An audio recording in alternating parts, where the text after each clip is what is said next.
नमस्कार। आज मैं आपको शरद बिल्लोरे की कविताएं सुनाना चाहता हूँ। शरद बिल्लोरे 8वें दशक के संभावनाओं से भरे हुए कवि थे। बहुत कम उम्र में ही उनकी गांव लौटते वक्त लू लगने से मृत्यु हो गई थी। उनका एक ही संग्रह छपा है, तय तो यही हुआ था, जो उनके मृत्यु उपरांत छपा। इसी संग्रह की 5 कविताएं प्रस्तुत हैं। दूसरी कविता है मनु का आसमान।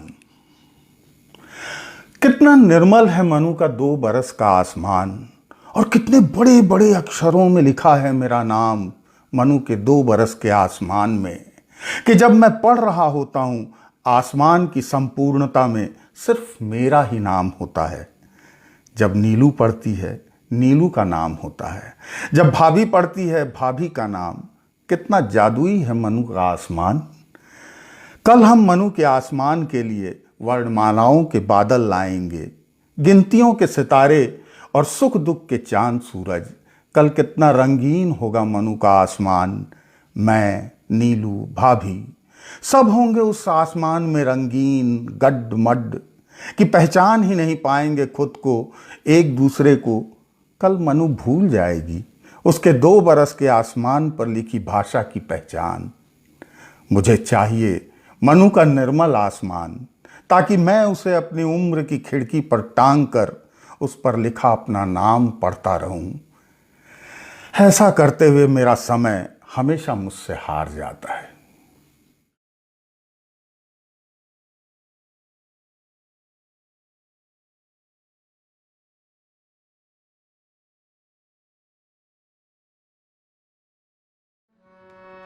ऐ भगत सिंह तू जिंदा है, ऐ भगत सिंह तू जिंदा है हर एक लहू के कतरे में। ऐ भगत सिंह तू जिंदा है हर एक लहू के कतरे में। एक लहू के कतरे में इनकलाब के नारे में, एक लहू के कतरे में इनकलाब के नारे में, इनकलाब के नारे में। ऐ भगत सिंह तू जिंदा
झाड़ू की भीड़ है निकलती जाए, गर्मी का काफिला गुजरता जाए।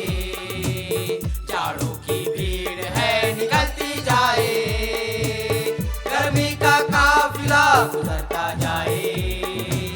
बारिश की छींट के जुलूसों के संग, बारिश की छींट के जुलूसों के संग, पतझड़ का कारवां खिलकता जाए, पतझड़ का कारवां खिलकता जाए।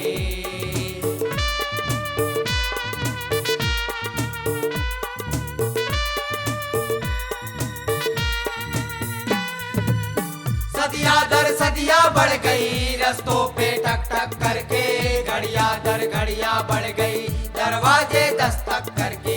सदियां दर सदियां बढ़ गई रस्तों पे टक टक करके, घड़ियां दर घड़ियां बढ़ गई दरवाजे दस्तक करके।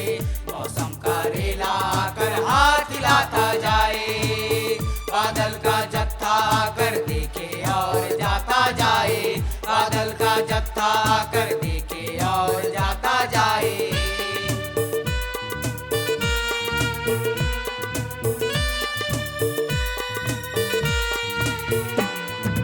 वक्त बोले मैं तो चलता छोड़ पीछे लम्हे अपने, वक्त बोले मैं तो चलता छोड़ पीछे लम्हे अपने। हो तुम्हें जो फुर्सत बैठो, हो तुम्हें जो फुर्सत बैठो, याद को गले लिपटाए, याद को गले लिपटाए। तो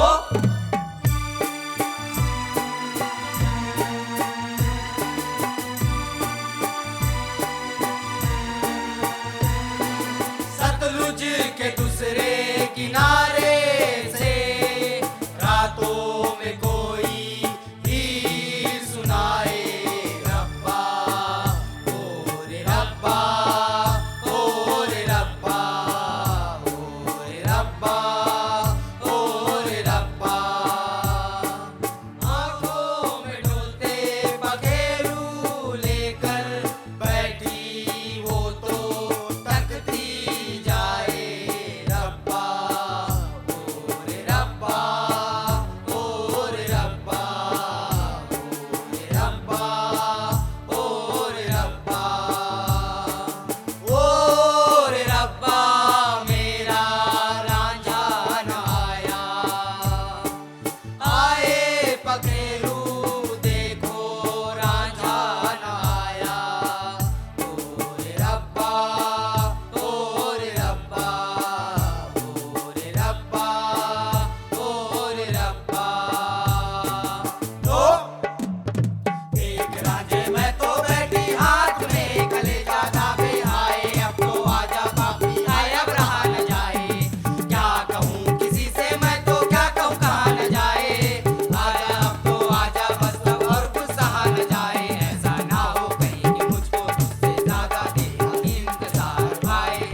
रब्बा ओ रे रब्बा, रब्बा ओ रे रब्बा, रब्बा ओ रे रब्बा, रब्बा ओ रे रब्बा, रब्बा ओ रे रब्बा, रब्बा ओ रे रब्बा, रब्बा ओ रे रब्बा, रब्बा ओ रे रब्बा।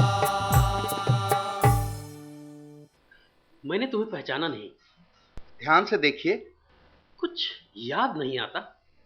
दरअसल बातें पुरानी हो गई, बातों के साथ तारीखें पुरानी हो गई, तारीखों के साथ इतिहास पुराना हो गया, और इतिहास के साथ व्यक्ति पुराने हो गए, और व्यक्ति के साथ व्यक्ति कभी पुराने नहीं होते, क्योंकि वो इतिहास के गुलाम नहीं होते, वो तारीखों के गुलाम भी नहीं होते।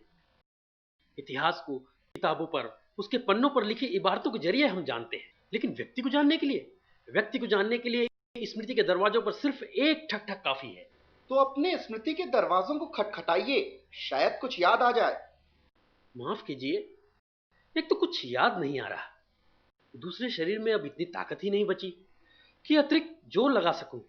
तकलीफ होती है। आप कब से तकलीफों से प्रभावित होने लगे? तकलीफों से प्रभावित होना हर इंसान का स्वभाव होता है, बाकी उसका जिंदा रहना इसलिए जरूरी है क्योंकि मर के वो अंदाजा नहीं लगा सकता कि तकलीफों से कितना प्रभावित कर सकती हैं और कितना नहीं। तुमने फैज अहमद फैज का वो शेर पढ़ा है? कौन सा? दर्द इतना था कि हर हद से गुजरना चाहा, और जब याद की खोए हुए शम्मों में कहीं तो नजर आया एक नगमा तेरी दिलदारी का, हमने उससे भी गुजरना चाहा लेकिन इस दिल ने ठहरना चाहा। मुझे भी एक शेर याद है। कौन सा?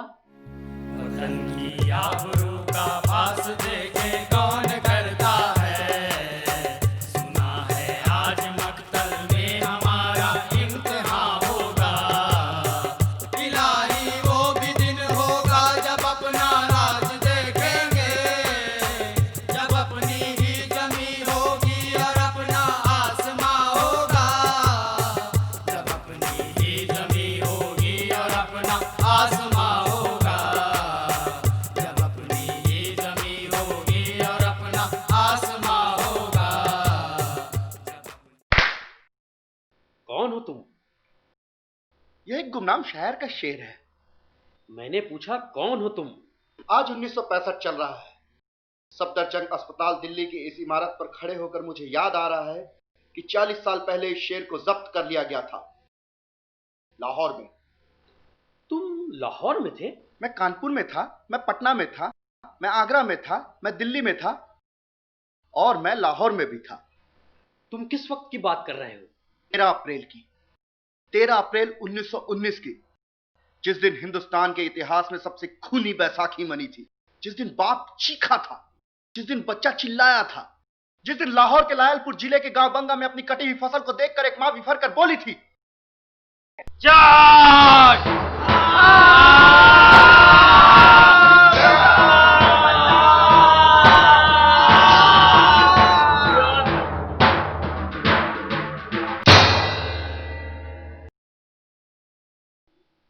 अपने बच्चे का मांस खाऊंगी अगर इस साल फसल को मुंह से लगाया तो। ओ जमीन हमारी, ओ खेत हमारे, ओ मिट्टी हमारी, तुमने जन्मा है इस फसल को हमारे लिए, हमारे बच्चों के लिए, हमारा खाद डालकर, हमारा पानी डालकर। इसमें जिंदगी है हमारे बच्चों की, इसमें सांसें हैं हमारे बच्चों की, और ये सांसें आज एक साथ मिलकर आसमान बुझा देती, ये सांसें आज एक साथ मिलकर धरती कपा देती, ये सांसें आज एक साथ मिलकर नाले बहा देती, अगर इन सांसों को जिंदा रहने का मौका मिला होता। आज इस बैसाखी की शाम मेरे साथ हिंदुस्तान की लाखों करोड़ों माएं अपनी आंखों में सुर्खी पोते इस वाहे गुरुजी की नगरी अमृतसर की ओर निगाहें करके बैठी होंगी, जहां कटी है हमारी फसल, जहां उजड़े हैं हमारे खेत, जहां वीरान हुई है हमारी बैसाखी। उस जलिया के बाग में जिसकी मिट्टी को आज सुबह मेरे मुल्क के बच्चों के खून से रिस रिस कर रंग दिया गया। ओ गांधी, ओ महात्मा, करते हैं हम अपने बचे हुए बच्चों को तुम्हारे सुपुर्द, फेंकते हैं उनकी नन्ही धड़कनों को तुम्हारी गोद में, ले जाओ इनको अपने साथ और बतला दो उन दूर के सौदागरों को कि आज के बाद पंजाब की हर बैसाखी का मिजाज कुछ और होगा, कुछ और ही होगा। नॉन कॉपरेशन मूवमेंट जिंदाबाद जिंदाबाद जिंदाबाद नॉन कॉपरेशन मूवमेंट जिंदाबाद जिंदाबाद जिंदाबाद नॉन कॉपरेशन मूवमेंट जिंदाबाद जिंदाबाद जिंदाबाद असहयोग आंदोलन जिंदाबाद जिंदाबाद जिंदाबाद असहयोग आंदोलन जिंदाबाद जिंदाबाद जिंदाबाद असहयोग आंदोलन जिंदाबाद जिंदाबाद जिंदाबाद विदेशी वस्त्र उतार फेंको, उतार फेंको उतार फेंको विदेशी वस्त्र उतार फेंको, उतार फेंको उतार फेंको विदेशी वस्त्र उतार फेंको, उतार फेंको उतार फेंको Vande Mataram Vande Mataram Vande Mataram non cooperation movement जिंदाबाद जिंदाबाद जिंदाबाद नॉन कॉपरेशन मूवमेंट जिंदाबाद जिंदाबाद जिंदाबाद नॉन कॉपरेशन मूवमेंट जिंदाबाद जिंदाबाद जिंदाबाद। बात कब की है? कल शाम की। कितने लोग थे? वो तो अकेला ही था। मगर दूसरी तरफ 4-5 लोग थे। चोट काफी आई? हाँ, लगी तो है। मैंने आज सुबह डॉक्टर के पास चलने के लिए कहा तो भड़क गया। बोला सरकारी अस्पताल नहीं जाऊंगा और प्राइवेट में जाने के लिए पैसे नहीं है, तो ऐसे ही चलने दो। अरे उल्लू का पट्टा है। उस नॉन कॉपरेशन मूवमेंट को बंद हुआ आज 1 साल होने को आ रहा है। अब सरकारी अस्पताल जाने में क्या दिक्कत है? अबे क्या अंधे होकर लड़ाई लड़ोगे? और तुम सब लोग कहाँ थे? प्रोग्राम तो हमारा भी था जाने का, लेकिन तू मिला नहीं। फिर लाला जी ने मीटिंग बुला ली। परसों बड़े चौक पर वायसराय का पुतला जलाया जा रहा है, जुलूस भी निकलेगा। इसी वजह से नहीं आ पाए। रात को मालूम पड़ा वहां झगड़ा हो गया। तू कहाँ चला गया था? बेबे जी की तबीयत खराब थी, एकदम जाना पड़ गया। वापसी की सवारी नहीं मिली इसलिए सुबह लौटा। लेकिन तुम लोग मालूम तो कर लेते कि कहाँ के थे, सालों से बाद में निपट लेते। वह तो मालूम चल ही गया है। ऑफिसर्स लेन के साहबों के लौंडे हैं, लेकिन अब हम चाहकर भी कुछ नहीं कर सकते। क्यों? उन्होंने उसके खिलाफ एफआईआर लिखवा दी है। यदि अब कुछ ज्यादा किया तो झगड़ा और बढ़ेगा। जितना बढ़ना था बढ़ चुका है, आगे बढ़ेगा तो निपट लेंगे। पर ये मुइन कहाँ गया यार? आपसे मिला था क्या भगवती भाई? हाँ, दिखा तो था लेकिन एकदम से गायब हो गया। अब तो बस। अरे बहुत मारा है रे फिरंगियों ने। बहुत मारा है। मैं तुझसे ज्यादा कुछ नहीं पूछूंगा, एक लाइन में जवाब दे। उन लोगों के नाम। नाम। जिम क्रेन और स्टीफन क्रेन, और बाकी दो को मैं नहीं जानता। ये ऑफिसर्स लाइन के डेविड क्रेन के लौंडे तो नहीं? हाँ। ठीक। सुख, थाने में एफआईआर में बाकियों के नाम तो दर्ज होंगे ही। 3 लोग काफी हैं इनके लिए। हॉकी स्टिक्स ले लेना और बाकी हाथ पैर। ये साले रात को लौटते हैं क्लब से दारू वारू पीकर, पीपल मीनार के पास बजा देना। ठीक। और सुन, याद रख उनकी गाड़ी का एक कांच सलामत न बचे। सालों को उस पर बहुत नाज है। समझ गया। अरे पूरी बात तो सुन ले यार, हो सकता है गलती इसी की होगी। क्या कहा? मेरी गलती? मेरी गलती? मैंने खैरू को बचाया, वो मेरी गलती थी। मैंने उसकी बहन और बीवी को बचाया, वो भी मेरी गलती थी। साले यहाँ पर बैठ के बकवास कर रहा है, वहां चौड़े में आने में तेरी दम निकल रही थी। अरे मुझ पर क्यों इतना चढ़ रहा है यार? हर बात को दिमाग से सोचा जाएगा ना। और उनका रंग सफेद है तो क्या गलती हमेशा उनकी होगी? हाँ, उन्हीं की होगी। हर बार गलती उन्हीं की होगी। भगवती भाई, यूं तो हम कुछ भी कह सकते हैं। ये हम नहीं कह रहे हैं, ये वक्त कह रहा है। मुइन, बात क्या हुई थी? यशपाल ने बोला था जगमग पर फिल्म चलेंगे, शाम वाला शो, टिकट ले लेना। मैंने टिकट ले लिए। मैं बाहर खड़ा हुआ इन सब का इंतजार कर रहा था, लेकिन इनमें से कोई भी वहां नहीं पहुंचा। अंदर भागा तो मालूम हुआ कि वो चारों खैरू को जमीन पर पटक कर लातों घूसों से मार रहे थे। उसकी बहन और बीवी पास में खड़ी थी और उसकी बीवी की गोद में एक छोटा सा बच्चा जोर जोर से चिल्ला रहा था। ये खैरू, वो तांगे वाला? हाँ हाँ, वही। और मारते हुए इंग्लिश में बहुत ही गंदी बकवास किए जा रहे थे कि साले हमसे कोऑपरेट नहीं करोगे तो नॉन कोऑपरेशन मूवमेंट चलाओगे काले कुत्तों। वापस लेना पड़ा ना तुम्हारे उस बाप गांधी को, हमारे कंधे से कंधा भिड़ाकर चलने की कोशिश करोगे। और उसके बाद उसके बाद उस साले लंबू ने खैरू पर अपना कुत्ता छोड़ दिया। उसने उसका पूरा हाथ झंझोड़ दिया। वो चीख चीख कर बिलबिला रहा था। फिर जब उनमें से एक उसकी बहन की तरफ बिच कहता हुआ पढ़ा तो मैं अपने आप को रोक नहीं सका। खैरू ने नेशनल कॉलेज के छात्रों को कितनी ही बार लिफ्ट दी है टांगे में। इस पर तो उसे छोड़ उल्टा मुझ पर ही टूट पड़े। मुझे लिटाकर नाक पर ठोकरें मारी, लेकिन इनमें से कोई भी वहां नहीं पहुंचा। फिर पुलिस आई और उल्टे मेरे खिलाफ एफआईआर दर्ज करा दी गई। फिर अब्बा आए, तब कहीं जाकर मुझे छोड़ा।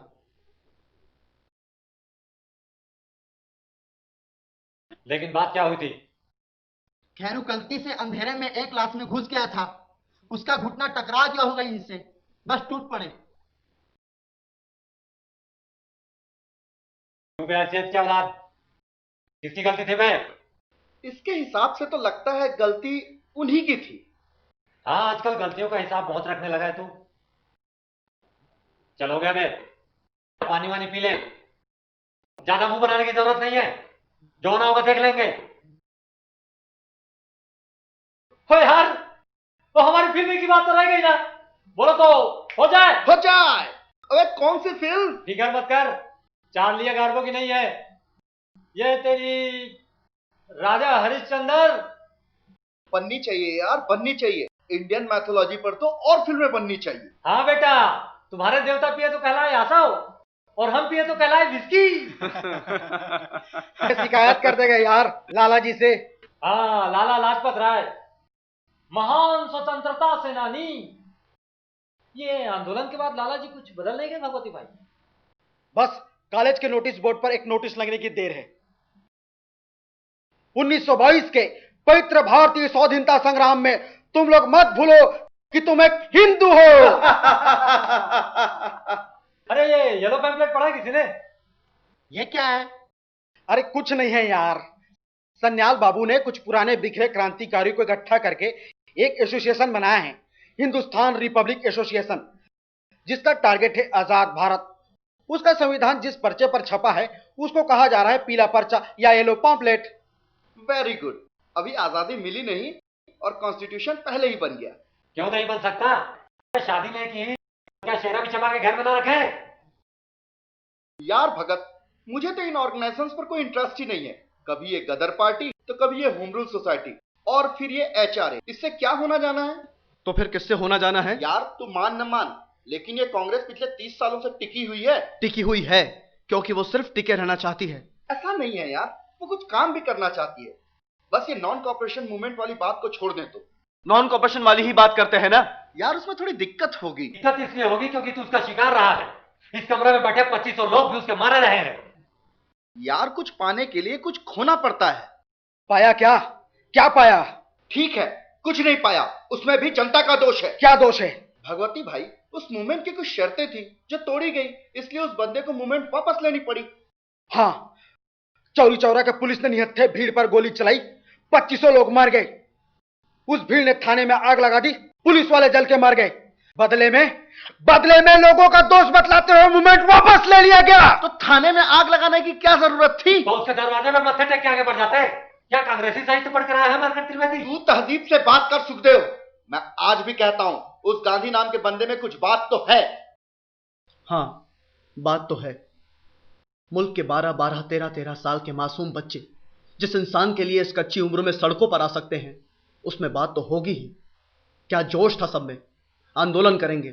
गांधी जी ने कहा है इन गोरों की पढ़ाई नहीं चाहिए, पढ़ाई छोड़ दो।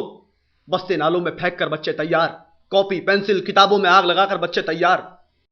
अपने छोटे छोटे हाथों से पर्चे बांटे थे, तख्तियां उठाई थी। फिर एक दिन अचानक सुबह सुबह मालूम पड़ता है कि आंदोलन वापस ले लिया गया। बच्चे मुंह बाएं ताक रहे आसमान की तरफ। सरकारी स्कूलों का गेट उनके लिए बंद, सरकारी कॉलेजों में उनका दाखिला मुमकिन नहीं। कहां जाए, क्या करें, किससे फरियाद करें? कोई सुनने वाला नहीं, कोई पूछने वाला नहीं। याद है तुझे वो दिन? याद है, मगर फिर भी मैं इतना परेशान नहीं हुआ था। परेशान नहीं हुआ था? साले कुत्तों समान बिलबिलाता आया था अनारकली के होटल पर कि अब क्या करूंगा, अब जान से मार देगा, पढ़ाई कैसे जारी रहेगी। अजीब से बात कर सुखदेव। अरे चूल्हा ढीली हो गई थी। इस कमरे में बैठे 2500 लोग रहे होंगे वहां उस दिन। गनीमत बना कि वक्त रहते लाला लाजपत राय ने हम जैसों के लिए नेशनल कॉलेज खुलवा दिया। हाथ में कटोरा लेकर दर दर की ठोकरें खा रहा होता। अरे दर दर की ठोकरें खाए मेरी जूती। 50 को तो अभी भी नौकरी दे सकता हूं अपने घर में, चाहिए किसी को? नौकरी देगा? साले हमको नौकरी देगा? ऐसी अच्छी औलाद। एडवेंचर के लिए क्रांति करते हो, ऊपर से दूसरों की भावनाओं का मजाक उड़ाते हो। सुख, 3 साल पहले के जलियांवाला कांड को भूल गया तू? 1500 लोगों की मौत को इसलिए याद नहीं रखेगा? उसमें कोई तेरा बाप भाई या बहन नहीं थे। This is too much Bhagwati भाई। Nothing is too much, nothing is too much. मैं आपसे सिर्फ एक ही बात पूछना चाहता हूं मिस्टर गांधी, कि इस मुल्क के बच्चों के लिए क्या रास्ता छोड़ा है आपने? पगड़ी संभाल जट्टा उड़ी चली जाए रे, पगड़ी की गांठ पे कोई हाथ ना लगाए रे, मोड़ दे हवा के रुख को जो वो आड़े आए रे, रोक दे उमड़ती रुत को आंख जो दिखाए रे, सरकती उम्मीदों के पल याद में सजाए रे, खून से सनी मिट्टी को भूल तो न जाए रे, देख देती है वो याद आए रे, फिर भले ही सारी पगड़ी खून में नहाए रे, पगड़ी संभाल जट्टा उड़ी चली जाए रे, पगड़ी की गांठ पे कोई हाथ ना लगाए रे। बोले सोनिहाल। सत श्री अकाल।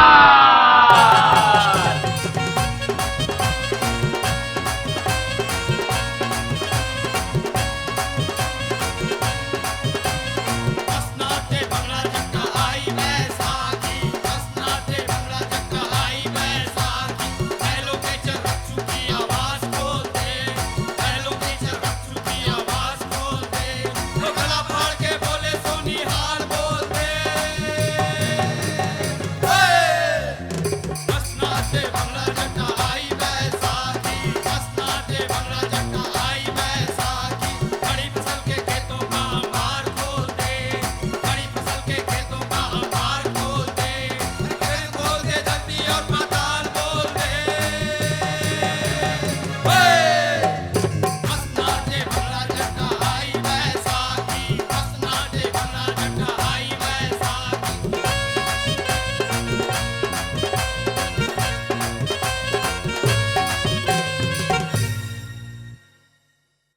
ओए, कैथे गया वो? जी कौन? बताऊं कौन? अच्छा जी, वो तो यहाँ आया ही नहीं जी। वो तो मेरे को भी दिख रहा है, मगर वो गया किधर? जी 2-3 दिन से नहीं आया है। और तो क्या लाहौर खा गया कि गोरे खा गए उसको? घर घर में बैसाखी मनाई जा रही है और वो हरामजादा अपनी माँ और दादी को भूखा छोड़ के पता नहीं कहां हमारा गर्दी कर रहा है। आज तो वो मिल गया ना, उसकी तो मैं। ओए सुन, मैंने जो समझाया था तूने बताया? जी समझाया था, वो समझा भी। फिर वो कह रहा था थोड़ी लड़की पढ़ी लिखी हो तो। ओए, पढ़ी लिखी लड़की को क्या फ्रेम में सजा के रखेगा? तुम सबका सालों नेशनल कॉलेज ने दिमाग खराब कर रखा है। ओए, क्या लाला जी ने शादी नहीं की कि क्या विद्या अलंकार कमारा बैठा है? ठीक है, सरदार का लौंडा है ना, वो तो लटकी भाषा समझेगा। और ये यशपाल और सुखदेव कहाँ रहते हैं? जी सुख तो कन्हैयालाल बिल्डिंग में रहता है जयगोपाल के साथ, और यशपाल का मुझे याद नहीं जी। ओ यार, तो मैं दिलाऊंगा सालों तुमको। ओ पिछवाड़े मार मार के क्रांति का भूत ने निकाल दिया तो मेरा नाम भी सरदार किशन सिंह वल्द सरदार अर्जन सिंह नहीं, समझे? माफ कीजिएगा, मैंने आपको परेशान कर दिया। नहीं, ऐसी बात नहीं है। दरअसल उस वक्त मैं लाहौर में नहीं था, लेकिन जब भी सुनता हूं नया नया सा लगता है। आओ बैठो। मैं खड़ा ही रहना पसंद करूंगा, मुझे अपनी जगह मालूम है। मैं तुम्हें अभी तक नहीं पहचान सका। मैं खुद अपने आप को नहीं पहचान पाया। मेरे पास क्यों आए हो? इतिहास में ना तो मेरी जगह है और ना ही कोई मेरा इंटरेस्ट। मेरा इंटरेस्ट तो उन लम्हों में था जो बहुत पहले ठहर गए और अब तक ठहरे हैं। उनमें कुछ मीठे थे और कुछ कड़वे। मीठों को बांटने के लिए तो बहुत मिले, और कड़वों के लिए? कड़वों के लिए तुम इस बूढ़े के पास चले आए जो अपनी रीढ़ की हड्डी में कैंसर लिए आखिरी घड़ियां गिन रहा है। हाँ, अपनी आंखों से देख रहा हूं। जिस इंसान ने 20वीं सदी के तीसरे दशक में पूरे हिंदुस्तान को हिलाकर रख दिया था, उसको आज उसका वार्ड का जमादार भी नहीं पहचान पा रहा। अब ऐसी कोई जरूरत भी नहीं है। जब थी तब वो पूरी हुई। तब उसका पूरा होना हमारा उद्देश्य था, हमारा मकसद था। मकसद आपका यही? दूसरों को हीन बतलाना, दूसरों को कॉम्प्लेक्स देना, अपने जोश और उत्साह के लिए किसी के व्यक्तित्व को कुचलकर आगे बढ़ जाना, पंडित चंद्रशेखर आजाद को हनुमान जी का अवतार बतलाना और सुखदेव को किसी का मखौल उड़ाने देना, भगत के इंटेलेक्ट के आगे दूसरों को बौना समझना और किसी भी गैर जानकार आदमी को भाई बम्पुलाट के बारे में बतलाकर मजाक में उलझाकर रुला देना। तुम भाई बम्पुलाट को भी जानते हो? वाह, क्या बात थी, क्या बात थी। Let's place our life to our country. जनाब, आज यह डायलॉग घटिया तीसरे दर्जे की फिल्म का नायक बोलना पसंद करता है। Let us place our life to our country. Let us place our life to our country. मुझे आज तक याद है 1924 के दिसंबर की तूफानी रात थी। कानपुर में गणेश शंकर विद्यार्थी जी के प्रताप प्रेस के तलघर में वो खड़ा था। पूज्य पिताजी, नमस्ते। मेरी जिंदगी मकसद आला यानी आज़ादी हिंद के उसूलों के लिए वक्फ हो चुकी है। इसलिए मेरी जिंदगी में आराम और दुनियावी ख्वाहिशात बायस कशिश नहीं है। आपको याद होगा कि जब मैं छोटा सा था तो दादाजी ने मेरे यज्ञोपवीत के वक्त ऐलान कर दिया था कि मुझे खिदमत वतन के लिए वक्फ कर दिया गया है। लिहाजा मैं उस वक्त की प्रतिज्ञा पूरी कर रहा हूं। उम्मीद है आप मुझे माफ फरमाएंगे। आपका ताबेदार। सरफरोशी की तमन्ना अब हमारे दिल में है, देखना है जोर कितना बाजुए का दिल में है। वक्त आने दे बता देंगे तुझे ऐ आसमां, हम अभी से क्या बताएं क्या हमारे दिल में है। सरफरोशी की तमन्ना अब हमारे दिल में है, देखना है जोर कितना बाजुए का दिल में है। भगत सिंह, क्यों आना चाहते हो एचआरए में? जिस वजह से आप लोग हैं। अपनी वजह बतलाओ। वजह सबकी एक है, मुल्क की आजादी। कैसे मिलेगी? लड़ना पड़ेगा। अंधेरे में 2-4 अंग्रेजी छोकरों को मारने को तुम लड़ना कहते हो? वो शुरुआत थी जनाब, और शुरुआत कभी ना कभी होती है। लड़ तो पिछले 100 साल से रहे हैं, अभी तक तो नहीं मिली आजादी। शायद लड़ने के तरीके में गलती रह गई हो, और तुम इस गलती को ठीक करने आए हो। क्यों नहीं आ सकता? हमेशा कोई ना कोई आता रहा है। शादी में शहीद होने से बचकर आए हो बरखुद्दार। शहीद वहां भी होना है जनाब, तो कम से कम महबूबा तो पसंद की हो। जवानी में मौत और महबूबा में कोई फर्क दिखाई नहीं देता जब तक कि वो सामने ना आ जाए। मैं दोनों का ही सामना एक तरह से करने को तैयार हूं। बहुत तकलीफ होती है मरने में बरखुद्दार। आपको कैसे मालूम? आप कभी मरे हैं क्या? मौत के बारे में जितना मुझे मालूम है उतना ही आपको भी। हिसाब बराबर हुआ। इस कमरे में बैठा हर शख्स कभी न कभी थोड़ा बहुत मरा है। इनके जिस्म में लगे घाव इस बात के सबूत हैं। जिस्म पर लगे घाव इंसान की ताकत का सबूत नहीं होते जनाब। ताकत कहीं और से आती है। खून बहाना कोई बड़ी बात नहीं, फिर चाहे वो अपना हो या सामने वाले का। बड़ी बात यह है कि जिस्म से टपकी हुई एक बूंद आने वाली नस्ल के सारे खून में आग लगा सकती है या नहीं। इंसानी जिंदगी बहुत कीमती होती है जनाब। हंसते हंसते उसको फांसी के तख्ते पर चढ़ा देना हिम्मत का काम जरूर है, मगर काफी नहीं। वक्त और मौका तय किए बगैर अपनी जान गंवाना बेवकूफी है। हिंदुस्तान के स्वाधीनता संग्राम के 100 सालों के इतिहास में शायद यही कमी रह गई। और बाकी जहां तक आजादी का सवाल है तो मैं बतला दूं, हिंदुस्तान को सिर्फ आजादी की जरूरत नहीं है, जरूरी यह है कि आजादी हमें कैसे मिलती है। और कहीं अगर यह हमें गलत तरीके से मिल गई तो मुझे कहने में हिचक नहीं कि आज से 70 साल बाद भी हालात ऐसे कैसे रहेंगे। गोरे चले जाएंगे, भूरे आ जाएंगे, कालाबाजारी का साम्राज्य होगा, घूसखोरी सर उठा के नाचेगी, अमीर और अमीर होते जाएंगे, गरीब और गरीब। धर्म, जाति और जुबान के नाम पर इस मुल्क में तबाही का ऐसा नंगा नाच होगा जिसको बुझाते बुझाते आने वाली नस्लों और सरकारों की कमर टूट जाएगी। स्वागत है।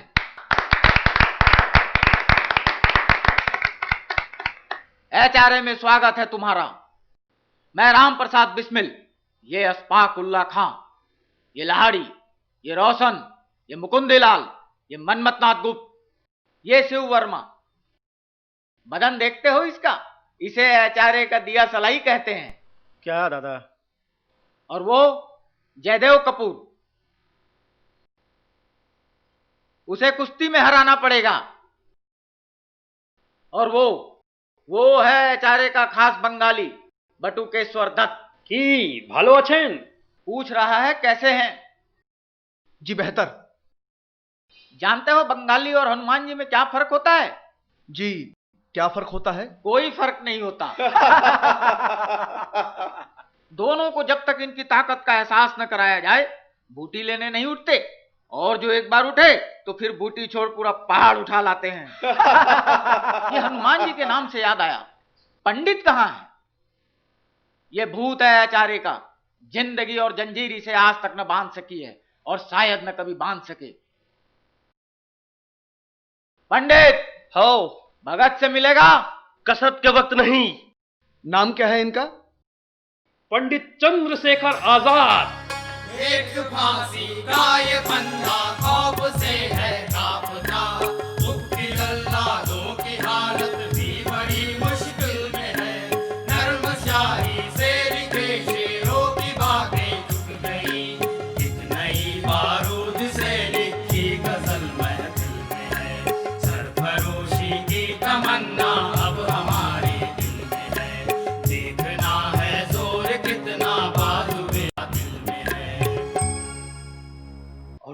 अगस्त 1925 को शाहजहांपुर से लखनऊ के लिए 8 नंबर डाउन पैसेंजर चली, जिसमें था सरकारी खजाना और उसमें सवार एचआरए के सदस्यों को इंतजार था एक छोटे से स्टेशन के आने का, जिसका नाम था काकोरी। आंख से टपकी लहू की बूंद गोरे हाथ में, सर कटा दे है वतन बस ये ही हसरत दिल में है।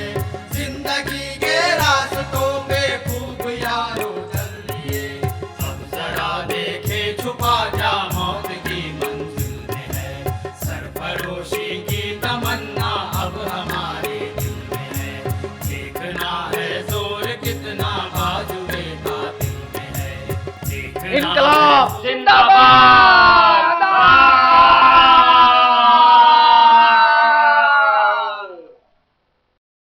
अरे सुनते हो, काकोरी स्टेशन पे सरकारी खजाना लूट लिया गया। अपना भगत भी तो उन दिनों वहीं कहीं था ना। No! Tighten the security! Close all the stations between Shahjahanpur and Lucknow! Red Marathon Banaras! Recruit new agents in Delhi, Agra, Gwalior and Jhansi! Send one squad to Calcutta! This is the same bloody Hindustan Republic Association! Pick up that Sanyal! Call special force! I want to see CID sleuths in each and every street of Kanpur! What?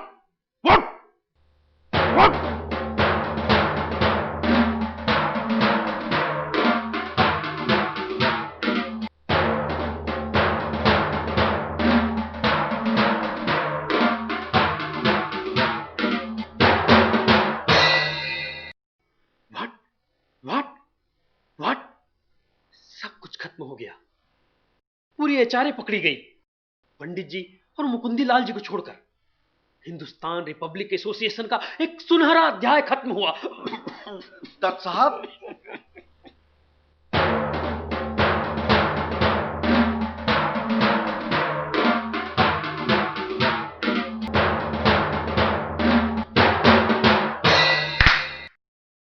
दूध का भाव 1 आने शेर, चारा कितना लगा?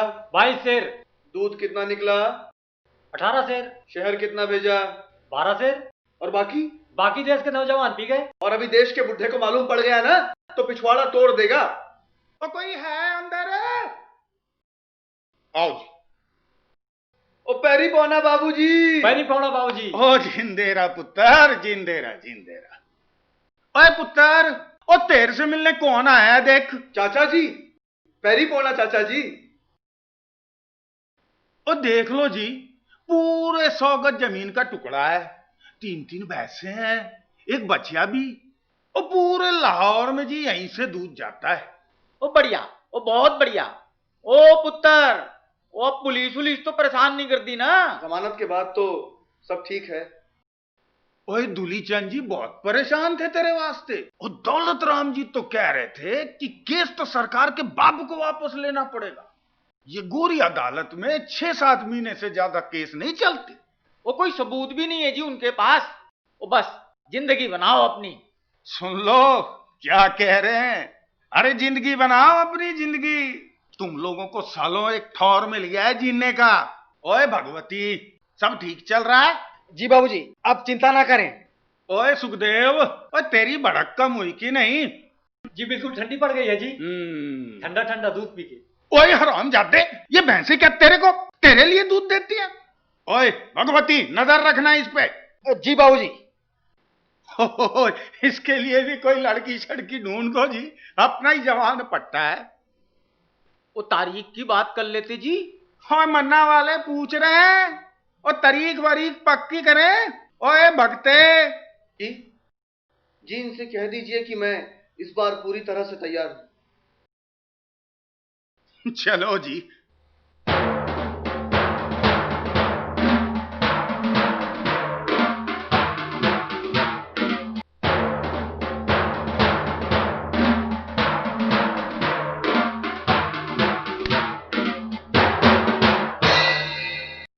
बस एक गिरफ्तारी हुई और दम निकल गई साले की। इस 1927 के धधकते हुए दौर में लाहौर को दूध पिला रहा है। और पंडित जी, वो डेयरी तो उसके पिताजी ने खुलवाई है, जो कि क्रांति में अपने बाप से पूछकर कूदा है। साला 85 भेद रहस्य लेकर गया है यहाँ के, इसलिए कि वहां दूध बेचे, शादी करे और बच्चे पैदा करके आबादी पे बोझ बढ़ाए। साले कीड़े मकोड़े फैला के चले गए हैं ये दोनों एचआरए में। वो क्या नाम है उसका, 4 फुट का अमेरिकन नौटंकीबाज? जी चार्ली चैपलिन। तो उसकी फिल्में देखकर क्रांति लाओगे? जी बहुत बड़ा एक्टर है जी। बम पुलाट निकाले अपना। जी सुखदेव कह रहा था। ये बम दशहरा में फेंका गया है ना? अरे हुकूमत का काम है पंडित जी, उनको तो बहाना चाहिए भगत को पकड़ने का, उस पर मोटा केस लगाने का। उनको काकोरी के नाम चाहिए थे बचे हुए, अगर उसने कुछ बका नहीं पंडित जी। तो क्या एहसान किया हमारे ऊपर? एहसान किया? बहुत मार लगी है पंडित जी। सहन करनी पड़ेगी सहन, वरना अपनी बीवी के नाड़ से गिरा बांध के बैठ जाए। मैं भूलूंगा नहीं, ये सबसे बड़ा धोखा था मेरी जिंदगी का। ठीक, फैसला हो गया। राजगुरु। जी पंडित जी। तुम आज की आखिरी गाड़ी से लाहौर निकल रहे हो। आखिरी बार बात कर देख लेना, मानता है तो ठीक, वरना भाई बमपुलाट साथ ले जाना, काम आएंगे। पंडित जी एक बार आप खुद बात करके देख लेते। बस फैसला हो गया। ये दिन भी देखना था साला, ये दिन भी देखना था।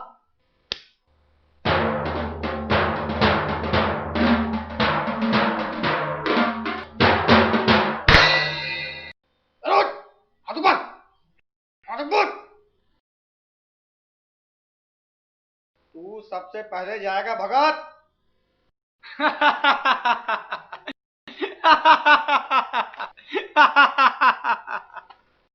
ये लो पंडित जी की चिट्ठी।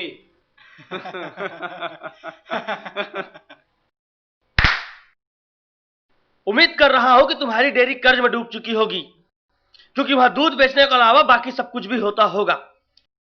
जानकर खुशी हुई कि तुम्हारा इनकलाब से जी भर गया है। ऐसे में 2 हाथ पड़वा लिया करो, तुम्हारा जी ठीक रहेगा। तुम्हारा केस वापस ले जाने की खबर है। जमानत के पहले से पैसे मिलने की बधाइयां। आगे से अपने बापों से मजाक किया करो तो यह ध्यान रखा करो कि बाप इस दुनिया में तुमसे पहले आए हैं।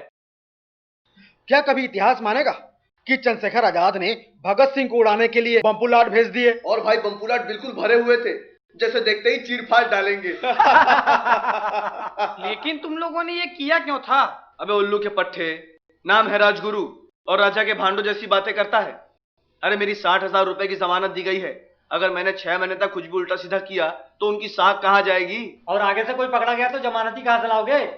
पार्टी पैसे के नाम पर पहले से नंगी है, फिर कहीं डकैती डालनी पड़ेगी। वैसे यशपाल ने केस उठवा दिया है, आजकल में ही जमानत वापस और इनकलाब शुरू। लेकिन ये भी खूब रही, जियो हमारे पंडित जी। लेकिन मेरा सवाल तो वहीं का वहीं रह गया, तुम लोगों ने ये किया क्यों था? अरे मेरे राज दुलारे, पेट में दूध दही जा रहा था लेकिन दिमाग बिल्कुल खाली था, तो सोचा कुछ कर लेते हैं। अब हर कोई पंडित जी की तरह तो नहीं हो सकता ना कि 24 में से 25 घंटे लंगोट बांध कर रहे। लेकिन पंडित जी ने भी लोहार की चोट मारी है। क्या कहने हैं पंडित जी? अब एक जरूरी बात, फिरोज शाह कोटला दिल्ली की मीटिंग पक्की हो चली है। उत्तरी भारत में इस मीटिंग को लेकर काफी उत्साह है। बंगाल के अलावा बाकी लोग भी इस मीटिंग में आ रहे हैं। जैसा कि तय है कि इस मीटिंग का संचालन तुम कर रहे हो, उम्मीद करता हूं कि यह एक क्रांतिकारी आंदोलन में नई करवट साबित होगी। फैसला जो भी होगा मुझे मंजूर होगा। तुम सबका पंडित पुनश्च। अगली बार मिलो तो सोशलिस्ट नाम के लफ्ज का खुलासा करना, और रूसी क्रांति पर कोई किताब ला सको तो बेहतर होगा, मगर ध्यान रहे हिंदी में।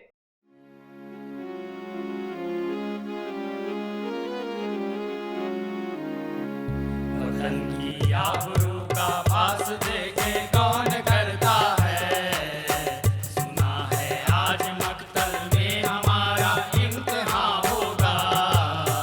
इलाही वो भी दिन होगा जब अपना राज देखेंगे, जब अपनी ही जमी होगी और अपना आसमां होगा, जब अपनी ही जमी होगी और अपना आसमां होगा, जब अपनी ही जमी होगी और अपना आसमां होगा, जब अपनी ही जमी होगी और अपना आसमां होगा। क्योंकि उस मुल्क के पास देने के लिए आइडियोलॉजी है, उसी की बदौलत वहां इंकलाब आया है। रूसी क्रांति पिछले दशक की ही नहीं बल्कि इस सदी की सबसे बड़ी घटना है मिस्टर बैनर्जी। क्या बंगाल ने क्रांति का पहला पाठ महाराष्ट्र से नहीं सीखा? क्या पंजाब ने क्रांति का पहला पाठ बंगाल से नहीं सीखा? तो क्यों हम हिचके एक ऐसी चीज लाने में जो कि एक अप्लाइड साइंस के तौर पे उभर के आई है? लेकिन मिस्टर सिंह, इस सोशलिज्म नाम की साइंस में धर्म के लिए कोई जगह नहीं है। जो हमारे देश की परंपरा है, हमारे देश की परंपरा गरीबी है, हमारे देश की परंपरा भूख है, हमारे देश की परंपरा फ्रस्ट्रेशन है, और हम इसी परंपरा को अपने सीने से चिपकाकर जिंदगी भर घूमना चाहते हैं।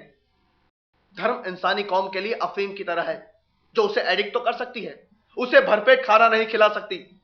आप ये कैसे कह सकते हैं? व्यक्ति का विश्वास बढ़ता है, उससे व्यक्ति का खौफ बढ़ता है, उससे व्यक्ति में आध्यात्मिक शक्ति आती है। वो सारी शक्ति मिलकर एक वक्त की भूख नहीं मिटा सकती। आप भूख को ही इतना ऊंचा स्थान क्यों देते हैं? देते आप भी हैं, मैं बोल देता हूं, आप बोलते नहीं। हमारा इतिहास गवाह है, धर्म गुरुओं ने इंकलाब लाके दिखाया है। हमारा छोड़, दुनिया के इतिहास में से एक उदाहरण दिखा दीजिए। कबीर कबीर कबीर कबीर का मकसद किसी भी इंसान को भगवान से मिलाने का नहीं था। उसका मकसद दो हाड़ मांस के इंसानों के बीच की दूरी खत्म करना था। हजरत साहब, जीसस क्राइस्ट वो बहुत बड़े आंदोलनकारी थे जनाब। वो लोगों को साथ लेकर चले थे, और जरूरी नहीं कि इस्लाम और ईसाईयत का जो स्वरूप हमको आज दिखता है वो उन्हीं का बनाया हुआ था। लेकिन वो अपने कर्मों से, इतिहास से उठकर माइथोलॉजी में चले गए। इसके लिए जिम्मेदार ये 2000 साल का वक्फा है, जब हम उन्हें सिर्फ साबुन के कैलेंडरों के माध्यम से जानने लगे हैं। और कोई बड़ी बात नहीं कि कल को आप हिंदुस्तान के आंदोलन के कर्णधार बन जाए। 500 साल बाद आपके बारे में भी यही कहा जाएगा कि भाई घोष बाबू तो 8 सितंबर 1928 को फिरोज शाह कोटला की मीटिंग में हवा में उड़ के आए थे। You persons are impossible. आप लोगों से बात करने का कोई फायदा नहीं है। जब पास में ठोके बजाय तर्क न हो तो फिर किसी से बात करने का कोई फायदा नहीं होता। लेकिन आप इस सोशलिज्म की व्यवहारिकता के बारे में क्या कहेंगे? आजादी जरूरी नहीं, आजादी के बाद का हिंदुस्तान जरूरी है, और उसके लिए अगर कुछ भी व्यवहारिक है तो वो यही है, वरना कुछ भी नहीं। ठीक है, एक आखिरी सवाल। इस HSRA का commander in chief mister Chandrashekhar Azad ही क्यों? क्यों नहीं? वो व्यक्ति अंग्रेजी की एक लाइन तक नहीं बोल सकता। भाई कमांडर एक प्रेरणा स्रोत होता है, उसका लिटरेट होना जरूरी है। लिटरेट होना एक सब्जेक्टिव बात होती है जनाब। कहीं पर वो मिशनरी स्कूल की पढ़ाई की वजह से है, तो कहीं पर जिंदगी के तल्ख तजुर्बों से। लेकिन वो यहाँ इस मीटिंग तक में नहीं आए। इसका जवाब शिव देंगे। पटना गए हैं। कल सुबह जब मैंने मीटिंग की याद दिलाई तो बोले पहली गलती तो ये कर रहे हो कि कसरत के वक्त मुझसे बात कर रहे हो। 118 पेल चुका हूं, 200 से पहले उठूंगा नहीं। दूध जलेबी खाऊंगा, उसके बाद अपनी मौजर साफ करूंगा, और उसके बाद तुम्हारे किसी सवाल का जवाब दूंगा। और दूसरी गलती ये कर रहे हो कि पार्टी की गतिविधियों की जानकारी नहीं रखते, वरना तुम्हें कब का मालूम होता कि रात की गाड़ी से पटना जा रहा हूं और मीटिंग में नहीं आऊंगा। अरे मैंने गलती से पटना का पता पूछ लिया तो कहने लगे या तो मैं जानता हूँ या भाई बम पुलाट, और किसी तीसरे को जानने से पहले ही उड़ा दूंगा। भाई बम पुलाट वो क्या होता है? 6 राउंड के होते हैं, पंडित जी के पास 10 राउंड के हैं। तो फिर ये तय रहा कि आज से हिंदुस्तान रिपब्लिक एसोसिएशन का नाम बदलकर हिंदुस्तान सोशलिस्ट रिपब्लिक एसोसिएशन हुआ। HSRA long live, long live, long live, HSRA long live, long live, long live. और अब आता है हमारा पहला टारगेट। 30 अक्टूबर को साइमन कमीशन लाहौर पहुंच रहा है। वो जहां जहां से गुजरेगा उसका वहां वहां कड़ा विरोध किया जाएगा, और हमारा नारा होगा Simon commission go back, go back, go back, Simon commission go back, go back, go back, Simon commission go back, go back, go back. वक्त के पन्नों की रफ्तार का आलम क्या पूछो सरकार, भागते रहते हो हर बार गली बाजार छोड़कर। साथ में लेकर चलते हैं वो बीती उथल पुथल की मार, बला से रुके चले कोई भी कारोबार छोड़कर। सामने से है वो तो सभी लगामे घड़ी घड़ी की, रोक लेते हैं वो तो जड़ी उठाने बड़ी बड़ी भी, और जो आया कोई खौफनाक तूफानी नाला, खबर के सुला सुला देते हैं लहरें बड़ी चढ़ी हुई। उन्हें तो कहा हुआ है भूले बिसरे मौसम रुत से प्यार को, तो बस चलते जाते पतझड़ और बहार छोड़कर। वक्त के पन्नों की रफ्तार का आलम क्या पूछो सरकार, भागते रहते हो हर बार गली बाजार छोड़कर, गली बाजार छोड़कर, गली बाजार छोड़कर। कृपाण में ले जानी है क्या? अरे कृपाण के बिना तो सरदार ऐसे है जैसे बिना ताज के राजा। अरे ये तेरी कोई नामाकूल औलाद है जो सरदार होने के बावजूद केस कटाए घूम रहा है। अरे क्रांतिकारी तो कहते हैं लाला जी को। शेर बूढ़ा होने के बाद भी शेर ही होता है। क्या शान से आज जुलूस की कमान संभाल रखी है, ऐसे लग रहे हैं जैसे आग का गोला। लेकिन सुखदेव और भगवती वगैरह भी तो उनके साथ चल रहे हैं। तू उन हरामजादों के नाम मत ले मेरे सामने। वो लोग लाला जी के पैरों की जूती भी नहीं है। लेकिन भगत तो उनके बारे में कुछ और ही कह रहा था। और मैं कुछ नहीं कह रहा। ये 45 साल के सरदार की बात का यकीन नहीं, और उस 20 साल के लौंडे का है। अच्छी खासी भली लड़की को परेशान कर रखा है। लेकिन आप उस लड़की से जाकर कहीं क्यों नहीं देते कि कहीं और जाकर शादी कर ले? अरे अपनी औलाद को तो समझा नहीं पा रहे, अब दूसरों की औलाद से जाके बात करें। मुझे तो समझ नहीं आता, ये नई पौध न जाने क्या खा के पैदा हुई है। अरे कल तक तो यही लोग लाला जी को गाली दे रहे थे, और आज उन्हीं को पुलिस से बचाते हुए बाप समान घेरे चल रहे हैं। लेकिन भगत तो कह रहा था कि उनकी भारत नौजवान सभा ही लाहौर में सारा मोर्चा संभाले हुए है। हाँ हाँ, संभाल रखा है। अब है तो उसी जीत का भतीजा ना। बस ये जुलूस मोर्चे करता रहे तो ही ठीक है, नहीं तो अपने चाचा की तरह मुल्क छोड़कर जिंदगी भर बाहर रहना पड़ेगा। 20 साल हो गए उससे फरार हुए। घर में जवान भी छोड़ के गया था। बेचारी इंतजार करते करते बूढ़ी हो गई। 7 commission go back, Go back, go back, 7 commission go back, go back, go back, 7 commission go back, go back, go back. अरे सुनते हो, लाला जी मारे गए। कौन मारा गया बेबे? नाम क्या था उसका? Assistant superintendent Sanders. सुखदेव, भगवान दास और विजय उसके आने का टाइम चेक करेंगे। उसकी शक्ल कौन पहचानता है? जय गोपाल। जय गोपाल। वो मोटरसाइकिल पर आता है डीएवी कॉलेज के सामने। मैं देखते ही इशारा कर दूंगा।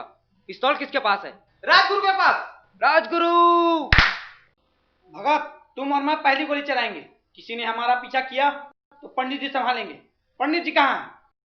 पंडित जी। अजी सुनते हो, अपने भगत पर खून का इल्जाम लग गया।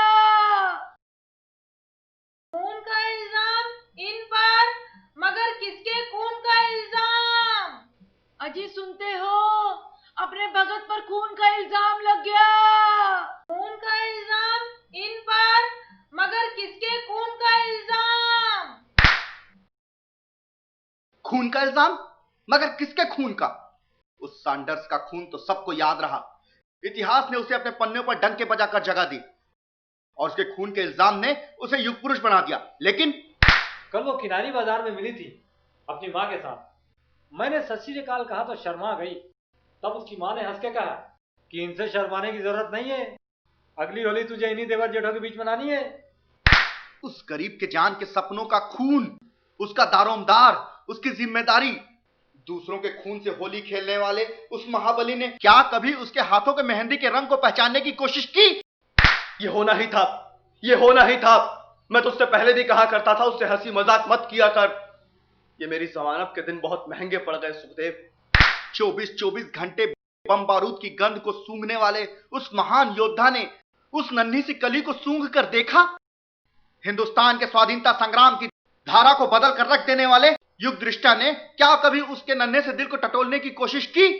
अपने आप से चोरी करने की कोशिश मत कर भगत। तू इस वक्त सुखदेव से बात कर रहा है। मैंने आज तक उससे बात करने की कोशिश नहीं की। जवाब दीजिए, जवाब दीजिए।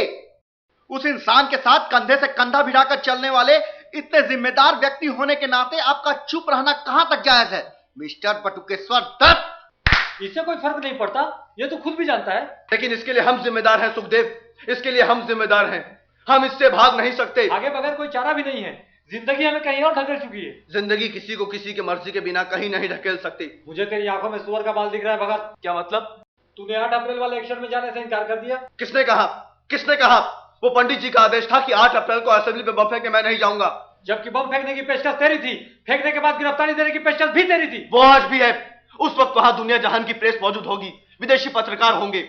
HSRA के पास अपनी बात दुनिया तक पहुंचाने का इससे अच्छा मौका और कोई नहीं हो सकता। और पहुंचाएगा कौन? वो राजगुरु जो ऑर्गेनाइजेशन का सबसे भरोसेमंद सिपाही है, लेकिन लाचार बचपन की वजह से ऐसी जुबान नहीं रखता कि अपनी बात को ठीक से रख सके। वो जय गोपाल जो तेरे एक इशारे पर जान की बाजी तो लगा सकता है, लेकिन बेचारा चाहकर भी मंच पर खड़ा होकर क्रांति के मकसद को बौद्धिक स्तर पर व्यक्त नहीं कर सकता। ये सब बातें मुझसे कहने का मतलब? सरदार भगत सिंह सुखदेव से छोटी सी बात का मतलब पूछ रहे हैं। तू बहुत गंदा इशारा कर रहा है सुखदेव। सरदार भगत सिंह को एकदम एहसास हुआ है कि उनका इंटेलेक्ट सिर्फ लेख लिखने में है। एचएसआरए के थिंक टैंक कहलाए जाने वाले सरदार भगत सिंह के इरादों में दिक्कतें आने लगी हैं। सरदार भगत सिंह अपनी तूफानी शिद्दत और विश्व क्रांति की बेइंतहा जानकारी को अपनी जिंदगी के किसी नाजुक से लम्हे के लिए बचाकर रखने की सोच रहे हैं। खामोश हो जा सुखदेव। किसी भी किस्म की क्रांति में कोई कंफ्यूजन की गुंजाइश नहीं होती जनाब, खासकर जब वो कंफ्यूजन किसी औरत का आ गया हो। मैं कह रहा हूं खामोश हो जा सुखदेव। तेरी आंख की लाली में मैं बदलाव देख रहा हूं आजकल। तुझे कोई हक नहीं बनता कि तू उस पीढ़ी के मुंह पे थप्पड़ मारे जो तेरा मुंह देख देख करके जी रही है। पंडित जी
Empire was established by the fraud and forgery of the Clives and Hastings, and it is being maintained by the British bayonets.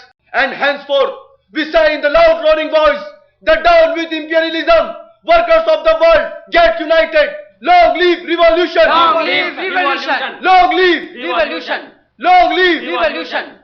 और उस दिन सिपाही आया था और वो तस्तरी पटक कर बोला था खाना। और वो क्या बोला था? संदेश तुम्हारी सरकार के नाम। अरे और क्या करता, मना कर दिया सबके सामने। सारी जेल देख रही थी। कहता है मुकदमा खुद लड़ेगा। उससे फायदा? अरे इनके फायदे नुकसान को कोई समझ पाया है आज तक?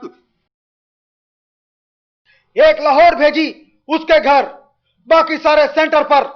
सरकार बौखला उठी है पंडित जी, चारों तरफ छापे पड़ने शुरू हो गए हैं। सबको इन्फॉर्म में करना पड़ेगा कि अंडरग्राउंड हो जाए। सिर्फ अंडरग्राउंड होने से काम नहीं चलेगा, काम जारी रहना चाहिए। राजगुरु, तुम आज ही पूना निकल रहे हो। पटना, आगरा और सहारनपुर तार कर दो कि सब गायब हो जाए। लाहौर सुखदेव को खबरदार कर दो कि गायब हो जाए, उसे पुलिस कुत्तों की तरह ढूंढ रही है। मगर कहां गई आप लोग की वो धमाकेदार योजनाएं, वो एचएसआरए का फैला हुआ नेटवर्क, वो पंडित जी की गाइडेंस? अरे आप लोग तो अपने आप को समझदारी की इंतहा माना करते थे ना? क्या? हाँ पंडित जी, जयगोपाल मुखबिर बन गया है। लाहौर की बम फैक्ट्री पकड़ी गई और आज आगरा की, और फैक्ट्री के साथ अरे भगत के बाद दूसरा बच्चा था अपना, बिगड़ गया था तो क्या? अब वे उसके साथ क्या करेंगे? क्या करेंगे? मुकदमा चलाएंगे और क्या करेंगे। परसों आया था रात में चुपचाप मिलने, पैर छू के बोला भगत के लिए कोई संदेशा है क्या? अरे अब तो उसी के लिए संदेशा भेजना पड़ेगा। मेरा संदेशा तेरे लिए है भगत कि मैं पीछे नहीं रहा।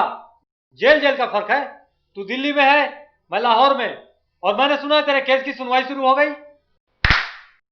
इंसान के लिए हमारा इश्क किसी से भी कम नहीं है, इसलिए इंसान का खून करने की ख्वाहिश रखने का तो सवाल ही नहीं उठता। हमारा एकमात्र उद्देश्य था कि एक धमाका करें, क्योंकि बहरों को सुनाने के लिए धमाकों की जरूरत होती है। हमने उनको चेतावनी दी है जो आंख मूंद कर अंधों समान इस रेस में दौड़ते चले जा रहे हैं, आने वाली गंभीर स्थितियों की चिंता किए बिना।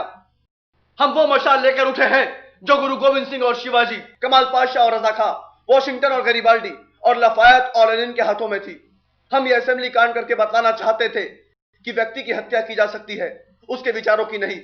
फ्रांस में लेटर डी कैचेट और वेस्टाइल के खौफनाक हादसे कभी भी क्रांति को नहीं कुचल सके। साइबेरिया के खानों में भेजकर जिंदगी छीन ली गई, उनके इरादे नहीं। और साथ ही हमारी क्रांति कोई बम और पिस्तौलों की संस्कृति नहीं है। हमारे लिए इसका उद्देश्य है बदलाव, चेंज। अगर समय रहते हमारी इस वर्तमान सभ्यता के ढांचे को बदला नहीं गया, अगर सर्वहारा वर्ग को महत्ता नहीं दी गई, तो अपने आने वाले हिंदुस्तान को महज कुछ पूंजीपति अपनी सुनहरी कलमों से लिख रहे होंगे। आज कहां लेके आ गई उस युग दृष्टा की भविष्यवाणी? किसके कानों में रची बसी रह गई उसकी बात? आज 1965 इस बात का गवाह है कि आजादी हमें कांग्रेस ने दिलवाई।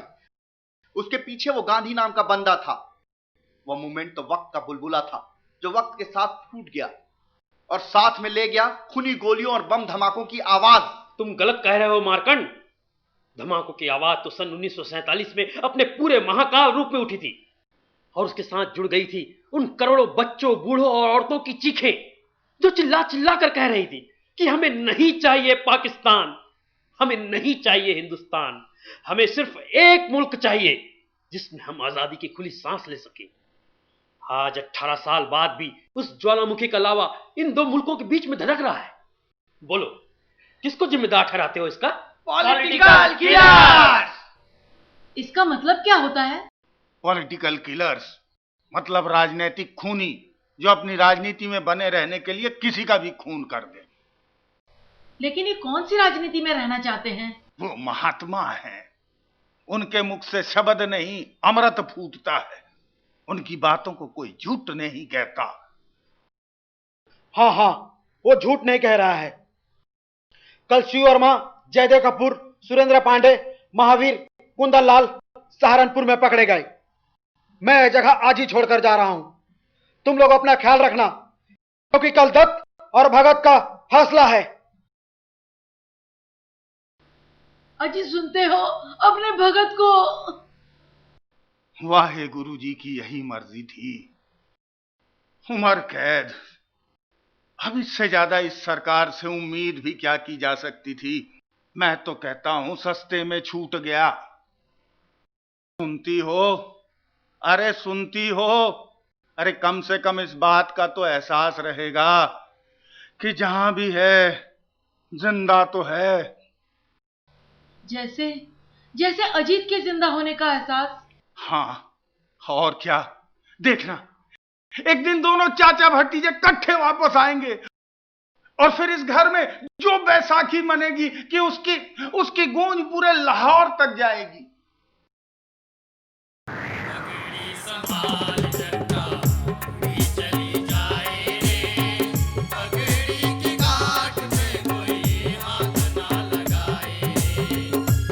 मेरा नाम भगत सिंह है। मेरा नाम सुखदेव है। मेरा नाम यतीन्द्र नाथ दास है। आगरा की फैक्ट्री में था, बम बनाने के लिए मसाला घोल रहा था कि पीछे से आवाज आई, हैंड्स अप। एक बार तो मन में आया कि एक तैयार किया हुआ बम पीछे की ओर उछाल कर हैंड्स अप कर ही दूं। फिर ख्याल आया, अरे तुम लफंगों से दोबारा मिलने का मौका कहां मिलेगा? बम बनाना सिखाया है तुमको, बेटा बाप है तुम्हारे। हम बाप है दुनिया के। We are idealist, great, too great. We are super human beings, we are beyond human beings. हमें अपनी शालीनता बनाए रखनी होगी, हमें खुदा बन के दिखाना होगा। दुनिया तभी मानेगी कि क्या लोग थे। क्रांति के रास्ते में अपनी भावनाओं को पैरों से कुचलकर आगे बढ़ गए। याद है? याद है। अरे याद कैसे नहीं होगा। एक बार बाजार में एक कैलेंडर बिक रहा था, उस पर एक खूबसूरत लड़की की तस्वीर थी। राजगुरु बाबू आए और उसे खरीद कर पार्टी ऑफिस की दीवार पर लगा दिया। पंडित जी आए, देखते ही बौखला उठे और उस कैलेंडर के टुकड़े टुकड़े कर दिए। राजगुरु बाबू ने पूछा, मेरा कैलेंडर किसने फाड़ा? पंडित जी ने कहा, मैंने। राजगुरु बाबू ने पूछा, क्यों फाड़ा? तब पंडित जी बोले, या तो इसमें उलझ जा या क्रांति कर ले। तब राजगुरु बाबू ने पूछा, क्या आप हर खूबसूरत चीज को फाड़ देंगे? पंडित जी ने कहा, हाँ फाड़ दूंगा। राजगुरु बाबू बोले, क्या आप ताजमहल को भी फाड़ देंगे? पंडित जी ने कहा, हाँ मैं उसे भी फाड़ दूंगा। राजगुरु बाबू ने एक बहुत अच्छी बात कही, पंडित जी खूबसूरत दुनिया का सपना बसाने चले हो, खूबसूरती से इतनी नफरत पालकर। वो वाकई एक खूबसूरत सवाल था। तुझे याद है वो इटालवी क्रांति, जब मैज़नी अपने पहले विद्रोह की हार से बुरी तरह टूट चुका था, जब वो अपने खोए हुए साथियों को याद करके बार बार रो पड़ता था। उसकी प्रेमिका के सिर्फ एक खत ने उसे इतना मजबूत बना दिया था कि आगे चलकर उसने इतिहास का दिशा निर्देशन शुरू कर दिया। हाँ, मैंने उस लड़की के बारे में पूछा था क्योंकि वो मुझे याद आती है, और किसी को याद करना मेरा हक है, किसी को यादों में बसाना मेरा हक है। वो तो हम गुलाम मुल्क के नौजवान हैं सुखदेव, और इश्क जैसी पाक साफ चीज के लिए आबो हवा ठीक नहीं है, वरना अगले जन्म में मैं यकीनन अपनी प्रेमिका को आगोश में लेकर उसके कांधे से सिर टिकाना चाहूंगा।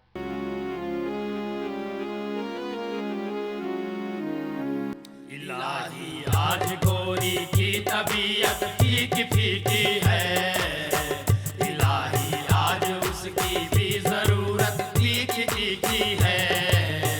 इलाही बिस्तरों की सलवटों का हाल रूठा है, इलाही घुंघरुओं की धड़कनों का ताल टूटा है। इलाही आएगा वो दिन जो गोरी बीच में होगी, और वो घेर कर चलता थिरकता कारवां होगा।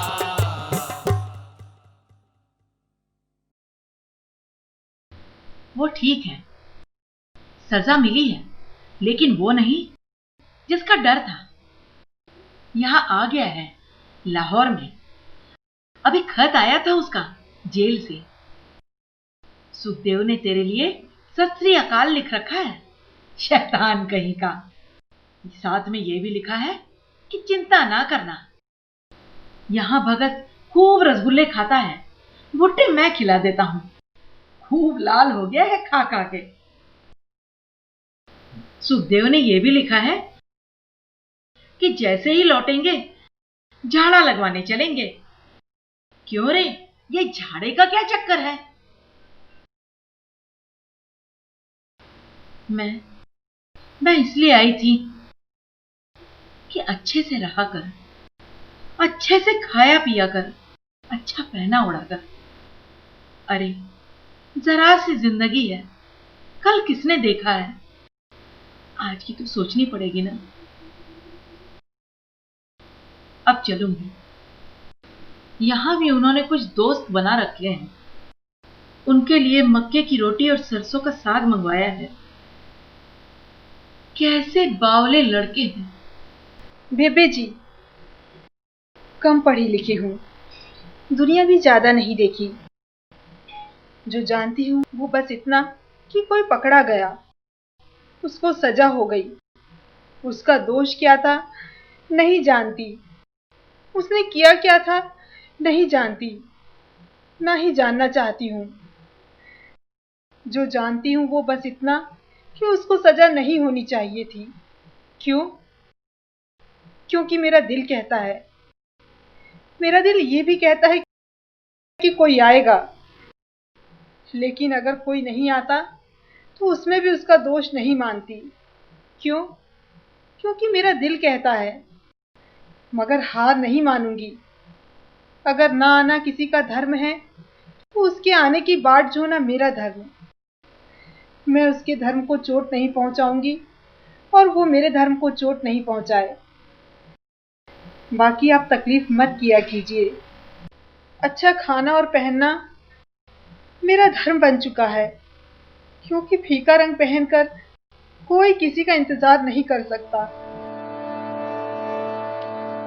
रंग इश्क के कितने होते हैं ये न जाने पीर फकीर। रंग इश्क के कितने होते हैं ये न जाने पीर फकीर। ये तो जाने रांझा है कि हाँ या की जाने उसकी हीर। रांझे ने मेरे वादा किया हो, रांझे ने मेरे वादा किया हो। मदहोश गुलाबी में जरा थोड़ा डाल बसंती तीर।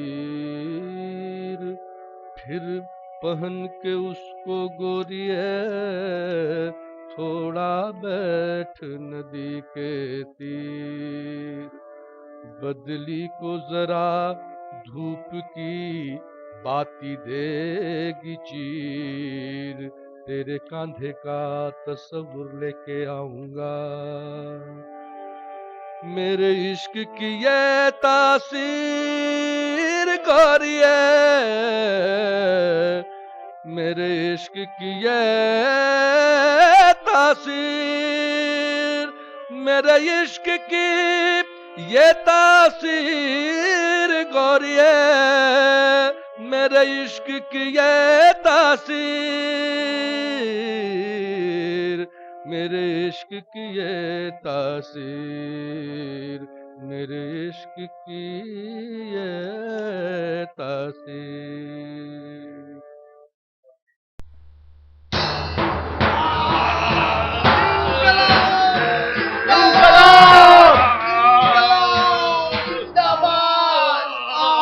किस चीज का इंतजार कर रहे हो सालों? कि आसमान से कोई पैगंबर आएगा और तुम्हें छुड़ा ले जाएगा? ये लाहौर सेंट्रल जेल है, कोई दिल्ली कानपुर नहीं। इनकलाब जिंदाबाद। जो 2 सालों को साले अंग्रेज अफसर को गोली मारोगे, हुकूमत से बगावत करोगे, घुसेड़ दो सारा का सारा खाना सालों की नाक के छेद में। मैं देखता हूं ये भूख हड़ताल कब तक चलती है। सालों, नाम जानते हो मेरा? उसका नाम खान बहादुर अजीज है पंडित जी। वो हैवानियत पर उतर आया है। उसने 25 पठान मंगवा लिए हैं जो उनके नाक में जबरदस्ती खाना ठूसते हैं। ये लड़ाई अब नहीं रुकेगी, ये जंग अब नहीं रुकेगी। We want the facilities equivalent to the European prisoners. इनकलाब जिंदाबाद, इनकलाब जिंदाबाद। भगत, शिव ने मक्खी मारकर खा लिया भगत, उसका सारा खाना बाहर आ रहा है और विजय ने मिर्चों वाला पानी पी लिया है। ये लोग उसके गले में नली नहीं घुसड़ पा रहे हैं और यतीन्द्र के गले में 1 सेर दूध भर गया है भगत, उसका पता न कर रहा है। भगत, उसने दवा खाने से इंकार कर दिया है भगत, उसकी जुबान ऐंठ रही है। इसकी नाड़ी जा रही है भगत, इसका पूरा बदन ऐंठ रहा है। उसके खून का दौरा उसके दिल के आसपास सिमट आया है। क्या कोई कुछ नहीं कर सकता?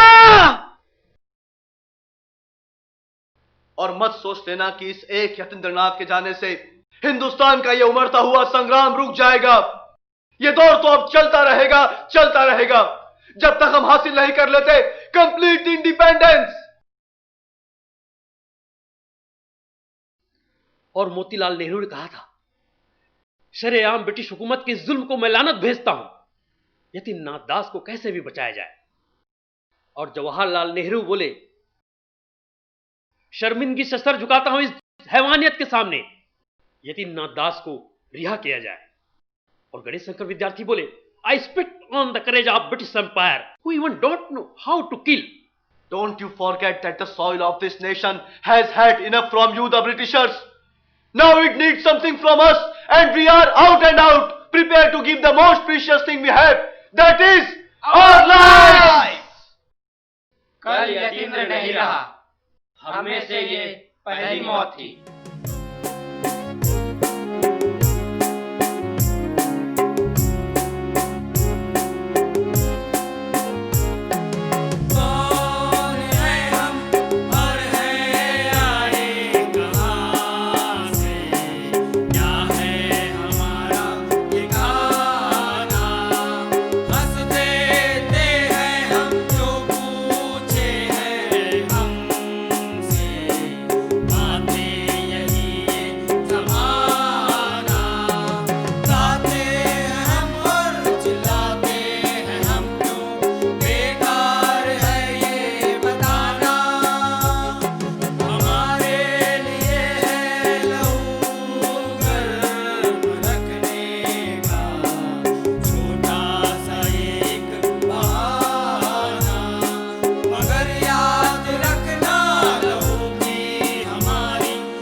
पहली जीत हुई है। सरकार को झुकना पड़ा, उसकी मांगे मान ली गई हैं। ओए मैं सारे लालपुर को लंगर करवा दूंगा और मैं पूरे लाहौर को लस्सी पिला दूंगा।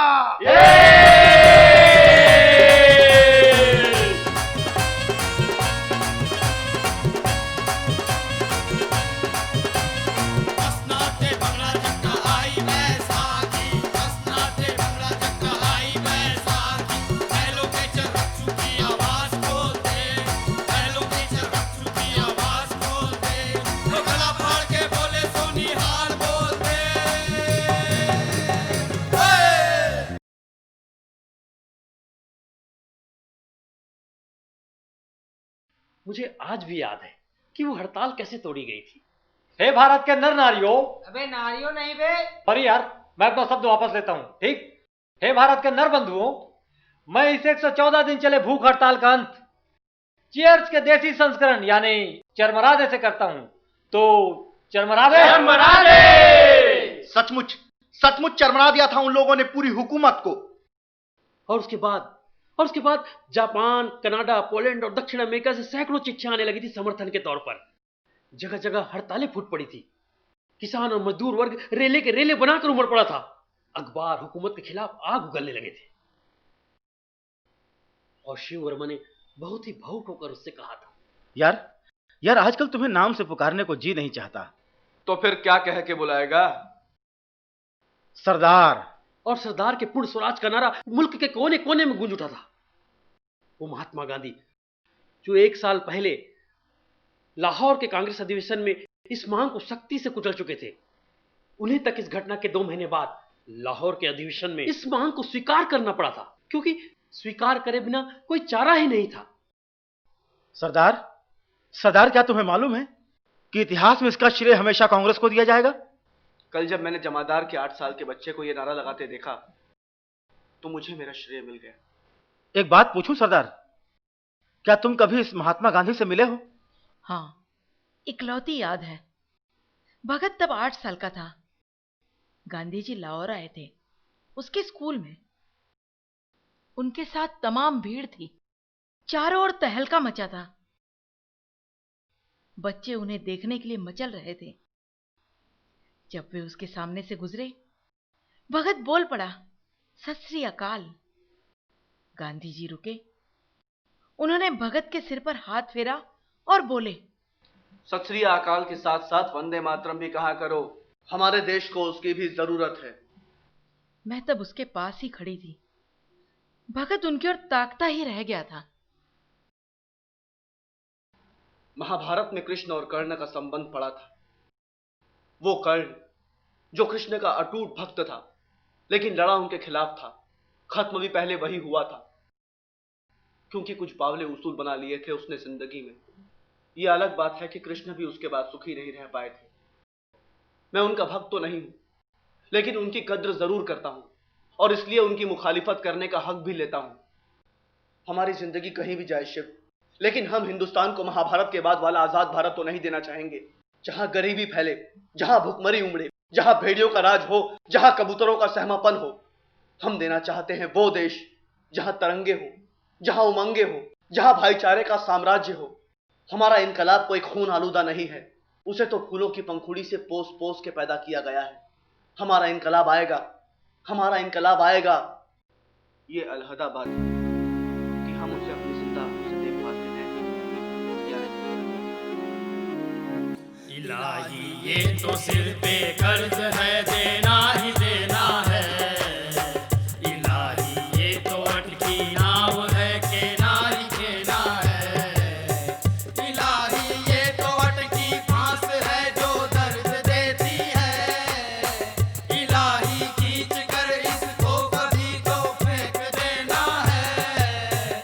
इलाही आज ये है घोंसला नन्हे से चूजों का, तभी तो ये हर एक चूजा उबलता नौजवान होगा। नाम Shivram Hari Rajguru. Charge Saunders murder case. कब पकड़े गए? 10 जनवरी 1930 को। कहां पकड़े गए? पूना में कैसे पकड़े गए? मालूम नहीं, जब पकड़ लिया गया तब पता चला कि पकड़ लिया गया हूं। हाँ। किसने? मैंने। अपनी मुखबिरी खुद ही? कैसे? बस एक आदमी को बता दिया था कि सैंडर्स को मैंने मारा है। एक आदमी को नहीं बेटा, आधे पूना शहर को बता दिया तूने, और तो और वो पिस्तौल भी दिखा दी। बोलो, गलत है? गलत है, झूठ है, गलत है। अबे हम जेल में है तो क्या हुआ, बाहर की खबर नहीं रखते? तुझे पंडित जी ने भेजते समय कहा था ना कि अपनी कैंची जैसी जुबान पे काबू रखना। अरे यार वहां मच्छर बहुत थे, रात भर ठीक से सो नहीं पाया, चलते फिरते ऊँग लग रही थी, इसी में कहीं मुंह से निकल गया होगा। अरे व्हाट यार, I hear and this welcome. जी हो बेटा तुम्हारी अंग्रेजी। व्हाट यार, I hear this welcome. I hear and this welcome. वतन की आबरू का पास देखे कौन करता है, सुना है आज मक्तल में हमारा इम्तिहान होगा, जिंदगी वो भी दिन होगा जब अपना राज देखेंगे, जब अपनी ही जमी होगी और अपना आसमां होगा, जब अपनी ही जमी होगी और अपना आसमां होगा। Order! This is 5th May 1930। Lahore conspiracy case की कार्यवाही शुरू होती है। बहुत जल्दी शुरू नहीं हो गई, अभी तो पकड़े हुए 1 ही साल हुए। Order mister Singh and the group, आप लोगों पर सुपरिंटेंडेंट सैंडर्स को नाजायज हथियार से कत्ल करने का इल्जाम लगता है। How do you play, guilty और नॉट गिल्टी? जी अगर जायज हथियार से मार देते तो इल्जाम नहीं लगता क्या? Order behave properly, this is court. अच्छा हुआ जी बतला दिया, वरना हम तो तबेला समझे हुए थे। जैसा कि सबूत बतलाते हैं, असेंबली बम कैंप में भी आपकी जेब से इंग्लिश पिस्टल बरामद हुई थी। अब ब्रिटिश हुकूमत के पास हथियारों की कमी तो है नहीं, हमें हैरानी न होती अगर उस दिन हमारी जेब से इंग्लिश टैंक बरामद हो गया होता। आज तो जो भी सूझे लात पीठ पर लेते आओ, आज तो जो भी सूझे लात पीठ पर लेते आओ, टैंक का जत्था लाओ, 2 की गड्डी लाओ, एक मोटर में भर के बमों की गड्डी लाओ, एक मोटर में भर के बमों की गड्डी लाओ। आज तो देखे क्या अरमा लेके तुम भी चलते, दिलों में कितना आज मेहरमा लेके तुम भी चलते। देख लो लेकिन हो जाए ना ये सब सम्मा भारी, देख लो लेकिन हो जाए ना ये सब सम्मा भारी। दोस्त हमको देना आज पड़ी है गरज तुम्हारी, दोस्त हमको देना आज पड़ी है गरज तुम्हारी। ऑर्डर मिस्टर सिंह, आप लोगों ने अपना वायदा तोड़ा है, आप लोगों ने फिर से भूख हड़ताल शुरू कर दी है। आप लोगों ने अपना वायदा तोड़ा है, आप लोगों ने हमारी मांगों को स्वीकार कर लिया था, आप लोगों ने उन्हें अमल करने से इनकार कर दिया। मिस्टर सिंह, आपको इस बात का एहसास होना चाहिए कि आप लोग सिर्फ रिक्वेस्ट करने का हालत में है, और आप लोगों से ज्यादा एहसास से किसी को नहीं कि आज हम वार्निंग देने की हालत में हैं। आप लोगों की डिमांड्स पर गौर किया गया, आपकी खाने को लेकर की गई कंप्लेंट्स बेबुनियाद पाई गई। इस वक्त हमारी जेलों के खाने का स्टैंडर्ड एवरेज से बेहतर है। सब्जी में कॉकरोच और रोटी में मिट्टी को अगर ब्रिटिश सरकार बेहतर कहती है तो we really doubt the British taste of food. London में इसे पोटैटोस विद कॉकरोच और चपाती विद फिल्थ के नाम से सर्व किया जाता होगा, हिंदुस्तान में इसे घटिया खाना कहते हैं। आपकी दूसरी मांग है कि आप लोग पॉलिटिकल प्रिजनर्स हैं, इसलिए आपसे इस स्तर के नीचे का काम न लिया जाए। काम होता है मिस्टर सिंह, इसमें स्टैंडर्ड की कोई गुंजाइश नहीं होती। हाँ तो कभी हमें पग्घी में बिठाइए और खुद घोड़े की लगाम में थामिए, और अपनी मेम साहिबा को अपने बगल में बिठा के उनसे कहें कि अपनी पतली महीन आवाज में कहें, हटो हटो मिस्टर सिंह की सवारी आ रही है। तब आपको काम के स्टैंडर्ड का फर्क मालूम पड़ जाएगा। आपकी तीसरी मांग है कि आप लोगों को लिखने पढ़ने का सामान बेरोक टोक मुहैया कराया जाए। आप लोगों को सरकारी खर्च पर न्यूज़पेपर उपलब्ध कराया जाए। नहाने धोने की सुविधा मिले। आप लोगों को क्या लगता है कि आप किसी हिल स्टेशन पर बैठे हैं और कैजुअल लीव पर हैं? सर जी, आप लोग अपना घर बार छोड़कर हमारे मुल्क में इस तरह चुपचाप घुस आए हैं जैसे कोई अनरेबल लेडी अपना नाजायज बच्चा पैदा करने के लिए सोसाइटी छोड़कर भाग आती है। आपको क्या लगता है जी कि हमारा मुल्क कोई नर्सिंग होम है और आप लोग यहाँ मैटरनिटी लीव पर हैं? आज तो मचा बवंडर, आज तो मचा बवंडर, आज तो मचा बवंडर, ये कैसा सरकार नाचती। आज तो हुआ गजब है, आज तो हुआ गजब है, आज तो हुआ गजब है, वो तो दारूदार नाचती। यार के बढ़ के दिल का हाल, यार के बढ़ के दिल का हाल, यार के बढ़ के दिल का हाल, सरे बाजार नाचती। यार ने हंस के बोला, यार ने हंस के बोला, यार ने हंस के बोला, नाचो सुबह नाचती। आज तो मचा बवंडर, आज तो मचा बवंडर। फणींद्रनाथ घोष हाजिर हो। जी, मेरा नाम फणींद्रनाथ घोष है और मैं इनके साथ फिरोज शाह कोटला की मीटिंग से बम फैक्ट्री तक था।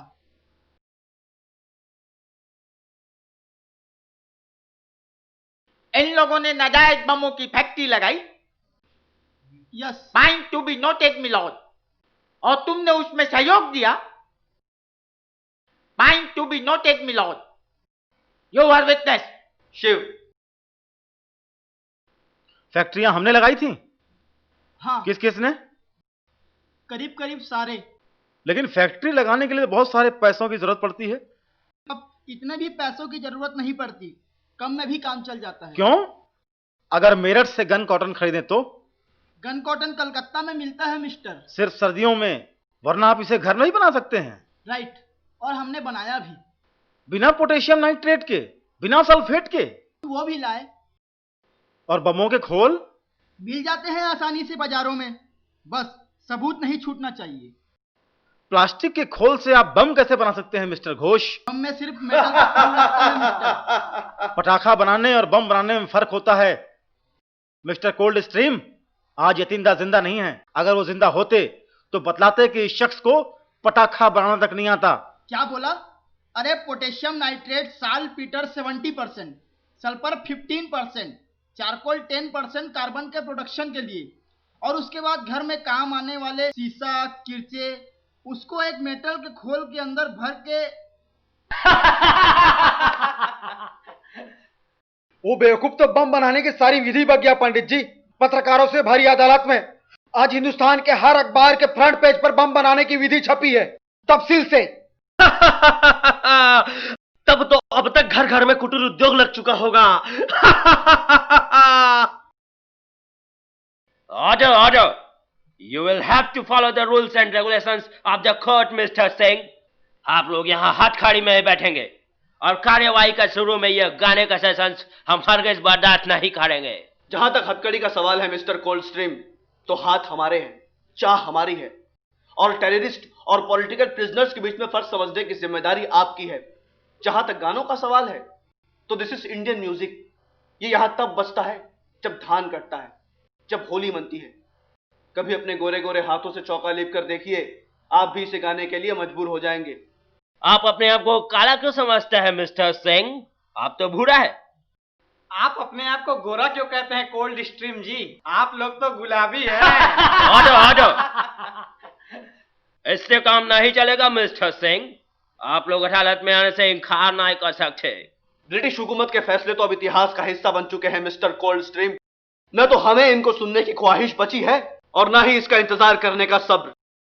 आपको मालूम है यह मुकदमा आप लोगों की गैर मौजूदगी में भी चलाया जा सकता है। Ordinance of the special tribunal. Viceroy Irwin के इस नए शगुफे का हमको पता है। जुडिशरी के इतिहास में शायद ये पहला मुकदमा होगा जो कैदियों की गैर मौजूदगी में चलाया जाएगा। रिस्पेक्टेड वायसराय के बारे में तहजीब से बात कीजिए। इस कंट्री का सबसे बड़ा लीडर मिस्टर गांधी तक उनका नाम सम्मान से लेता है। पता है इस गांधी इरविन पैक्ट के बारे में। जिसमें ब्रिटिश हुकूमत ने श्री गांधी जी की शांतिपूर्वक धरना देने की मांग को स्वीकार कर लिया है। साथ ही इंडियन इंडस्ट्रीज की रक्षा के नाम पर ब्रिटिश गुड्स पर 15% और नॉन ब्रिटिश गुड्स पर 20% टैक्स घटाया गया है, जो सिर्फ यहाँ के बूर्जवा वर्ग के स्वार्थ की रक्षा करता है। न ही किसानों पर से टैक्स कम किया गया है, न ही नागरिकों पर से टैक्स, यहाँ तक कि नमक कर तक नहीं हटाया गया। साथ में सारे राजनीतिक बंदियों को छोड़ा गया है। शायद गांधी साहब को यह नहीं मालूम कि 1915 की गदर पार्टी के सैकड़ों बंदी अपनी सजा पूरी होने के बावजूद जेलों में सड़ रहे हैं। मार्शल लॉ के सैकड़ों बंदी जिंदा कब्रों में गड़े हुए हैं। देवगढ़, काकोरी, महुआ बाजार और लाहौर कॉन्स्पिरेसी केस में से किसी को भी छोड़ा नहीं गया है। बंबई, कलकत्ता, चटगांव, देवली में सालों से केस चल रहे हैं। क्रांतिकारी औरतें अपने पति और बच्चों को छोड़कर भागी हुई हैं। जाने कितने फांसी की बाट जो रहे हैं। इनके बारे में क्या कहता है ये गांधी इरविन पैक्ट? कुछ नहीं बोल पाया था वो गांधी इरविन पैक्ट। कुछ नहीं बोल पाए थे कांग्रेस के सर्वे सर्वा। कुछ नहीं बोल पाए थे देश के सेल्फ स्टाइल लीडर्स। उन्होंने तो अदालत में आना ही बंद कर दिया था, क्योंकि सरकार भी यही चाहती थी। वो इस सदी का ऐसा अनोखा केस था जिसमें अभियुक्तों को तलब किए बगैर ही मामले की सुनवाई शुरू कर दी गई। मैं तुम्हारा नाम भूल गया। मैंने तो बतलाया ही नहीं था। मुझसे मिलने आए हो कानपुर से? हां, जैसे दत्त साहब से मिलने दिल्ली गया था। वो तो 1965 की बात थी। ये 1994 चल रहा है। तब के वक्त में आज किसी को भला क्या इंटरेस्ट जाग गया? जब जागना था तब जागा नहीं। अब जब जागा है तो उसमें सिर्फ आप ही बचे हैं। इसलिए मैं आपको बतलाने आया हूं कि यह 1994 इस मुल्क को हमारे जैसों की देन है, उसकी नहीं। क्या मतलब? मैं उन हजारों लाखों लोगों को रिप्रेजेंट करने आया हूं जो लोग उस वक्त उस इंसान के तूफानी रफ्तार से अपने आप को बचा नहीं पाए थे। उन्होंने उसकी शक्ल को देखकर दूसरा भगत सिंह बनने का इरादा ठान लिया था, लेकिन वो उसके साथ दौड़ नहीं पाए। उन्हें बीच में ही रुकना पड़ा। कुछ तो थक गए, कुछ फिसल गए। वह बीच से निकलकर अपनी मंजिल की ओर बढ़ता चला गया। और हम आज 47 साल बाद भी रास्ते में भटक रहे हैं। मेरे पास मेरा ताम्रपत्र है, मेरे स्वतंत्रता सेनानी होने का सर्टिफिकेट। मैं आज यहां अपने एयर कंडीशन बंगले से निकलकर मर्सिडीज में यहां आया हूं। मेरे सारे नाती पोते आज पब्लिक स्कूल में पढ़ते हैं। मेरी पत्नी शहर के सबसे बड़े ऑर्गेनाइजेशन की ऑनरेरी प्रेसिडेंट है। मिल रही सुविधाओं का लाभ लेने में क्या हर्ज है? तुम इस बात को उस समय बोल पाए थे? यहां तो चुनाव आता है। तुमने कुछ और चुना और उसने कुछ और। क्यों क्यों क्यों क्यों मैं वो नहीं चुन पाया जो वो चुन गया? ये हमने चुना है, ये हमारा चुनाव है। अगर हमारे इस चुनाव से आने वाले हिंदुस्तान को कोई दिशा मिलती है तो यह हमारे लिए फख्र की बात होगी। कोई दिशा नहीं दे पाए तुम। आज हिंदुस्तान में सिर्फ साबुन के कैलेंडर में तुम्हें देखकर याद किया जाता है सरदार भगत सिंह। लोगों की यादों में बसना हमारा मकसद नहीं, कल हमारा फैसला है। मजेदार बात नहीं कि हमें पहले से मालूम है कि यह फैसला क्या होगा। कल मेरे इनकम टैक्स का फैसला था कोर्ट में। कोर्ट रूम में मेरी टांगे थर थर कांप रही थी। होए अपने शिव के गले में तो पार्टिंग लगानी पड़ेगी, तब कहीं जाके फंदा फिट हो पाएगा। अबे तेरी गर्दन की दिया जलाई। और भगत के लिए तो गड्ढा खोदना पड़ेगा, कहीं जाकर उसका कट टिक पाएगा। अरे यार, तू आदमी है कि कुतुब मीनार। और अगर यही बात पंडित जी से कहते तो? किसकी मजाल है जो इस बम उलाट कर रहते मेरे जिस्म को? मैं भी बहुत दिन जिंदा नहीं रहूंगा भगत। तुम लोगों की याद बहुत आती है। कल मेरा छोटा पोता पंडित चंद्रशेखर आजाद की तस्वीर को हाथ दिखाकर पूछ रहा था, who is this funny naked man grandpa with such huge moustache on his face? Is he a model और समथिंग लाइक दैट? वो वक्त भी एक तथ्य था और ये वक्त भी एक तथ्य है। तथ्य सिर्फ तथ्य होते हैं, उनमें तुलना नहीं होती। सरदार के मुकदमे के दौरान भगवती भाई लाहौर में बम बनाते हुए मारे गए। किसको पता है कि उनकी धर्म पत्नी हमारी अपनी दुर्गा भाभी आज गाजियाबाद में रहती हैं? किसको पता है कि काकोरी केस के इकलौते चिराग डॉक्टर मनमथनाथ गुप्त निजामुद्दीन में रहते हैं? और किसको पता है कि शिव वर्मा नाम के इस शख्स के हाथ उसके हाथों में तब थे जब वो अपनी अंतिम यात्रा पर जा रहा था।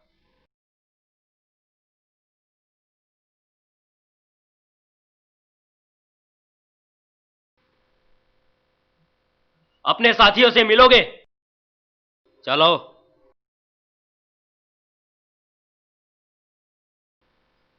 सरदार, तुम्हारी फांसी के पहले हमें आंध्र प्रदेश की राजमहेंद्री जेल भेजा जा रहा है।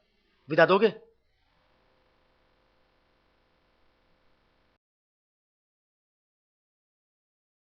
और साथ में एक सवाल, सरदार, दिल से कहना, तुम्हें अफसोस तो नहीं है इसका कि तुम्हें फांसी हो रही है?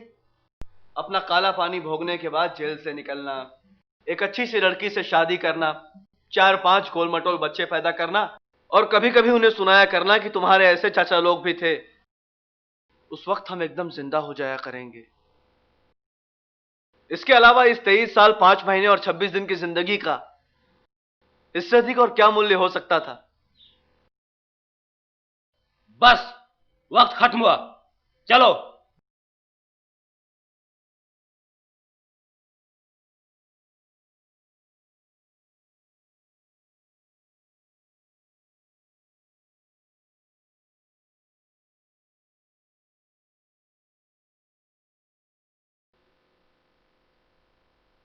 और बस फिर वक्त वाकई खत्म हो गया था। सुना कि उसने अंतिम इच्छा के तौर पर लेनिन की जीवनी और रसगुल्लों से भरा कुल्हड़ मंगवाया था। सुना, जब जेलर ने मुझे राजमहेंद्री जेल में आकर यह खबर दी थी तो मैं दरवाजों के सीखचों से सर पटक के फूट फूट कर रोया था।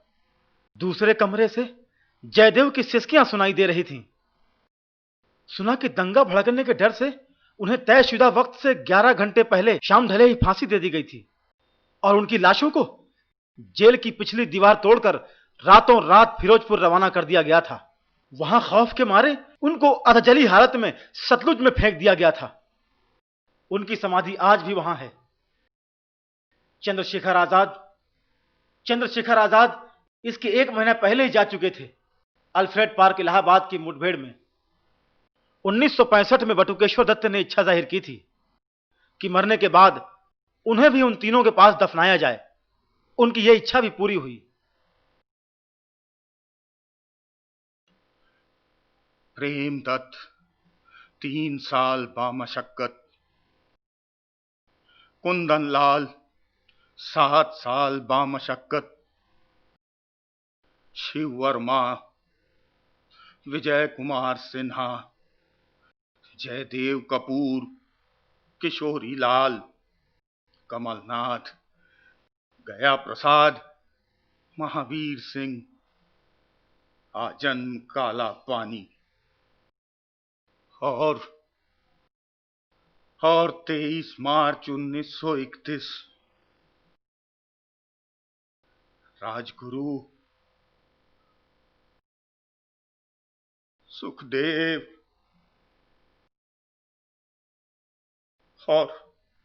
और भगत।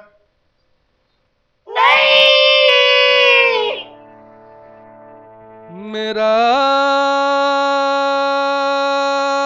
रंग दे बसंती चोला हे माई और मेरा रंग दे बसंती चोला हे माई और मेरा रंग दे बसंती चोला। मेरा रंग दे बसंती चोला हे माई और मेरा रंग दे बसंती चोला। मेरे चोले में तेरे माथे का पसीना है और थोड़ी सी तेरे आंचल की बूंदे हैं और थोड़ी सी है तेरे कांपते बूढ़े हाथों की गर्मी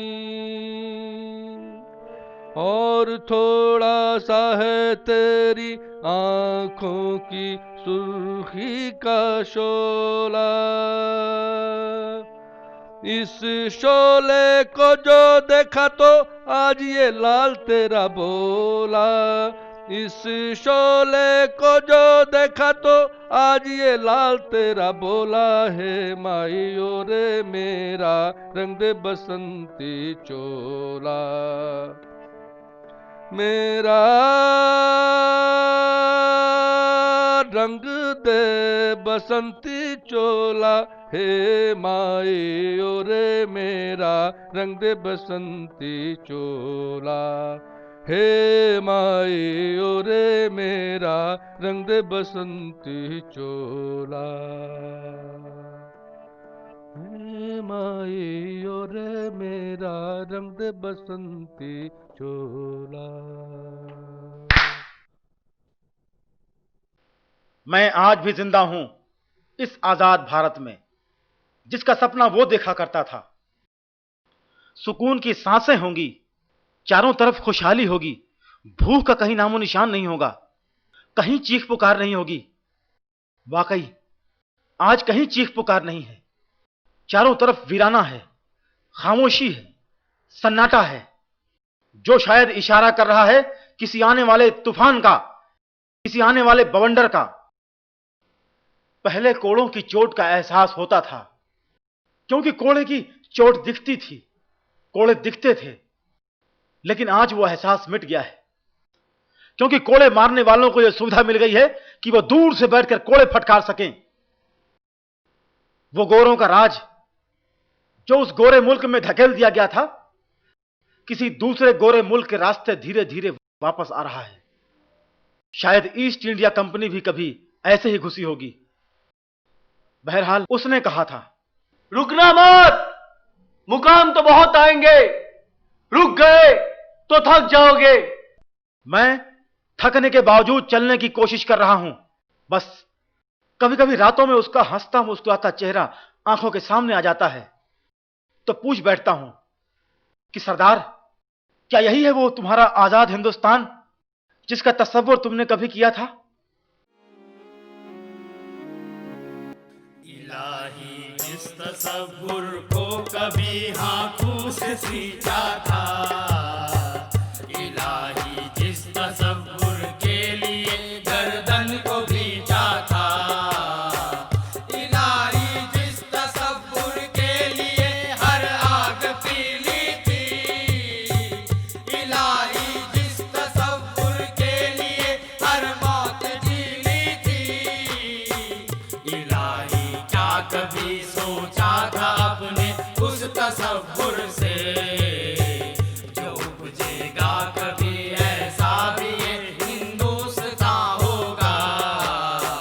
वतन की आबरू का पास देखे कौन करता है, सुना है आज मक्तल में हमारा इम्तिहान होगा, सुना है आज मक्तल में हमारा इम्तिहान होगा, सुना है आज मक्तल में हमारा इम्तिहान होगा, सुना है आज मक्तल में हमारा इम्तिहान होगा।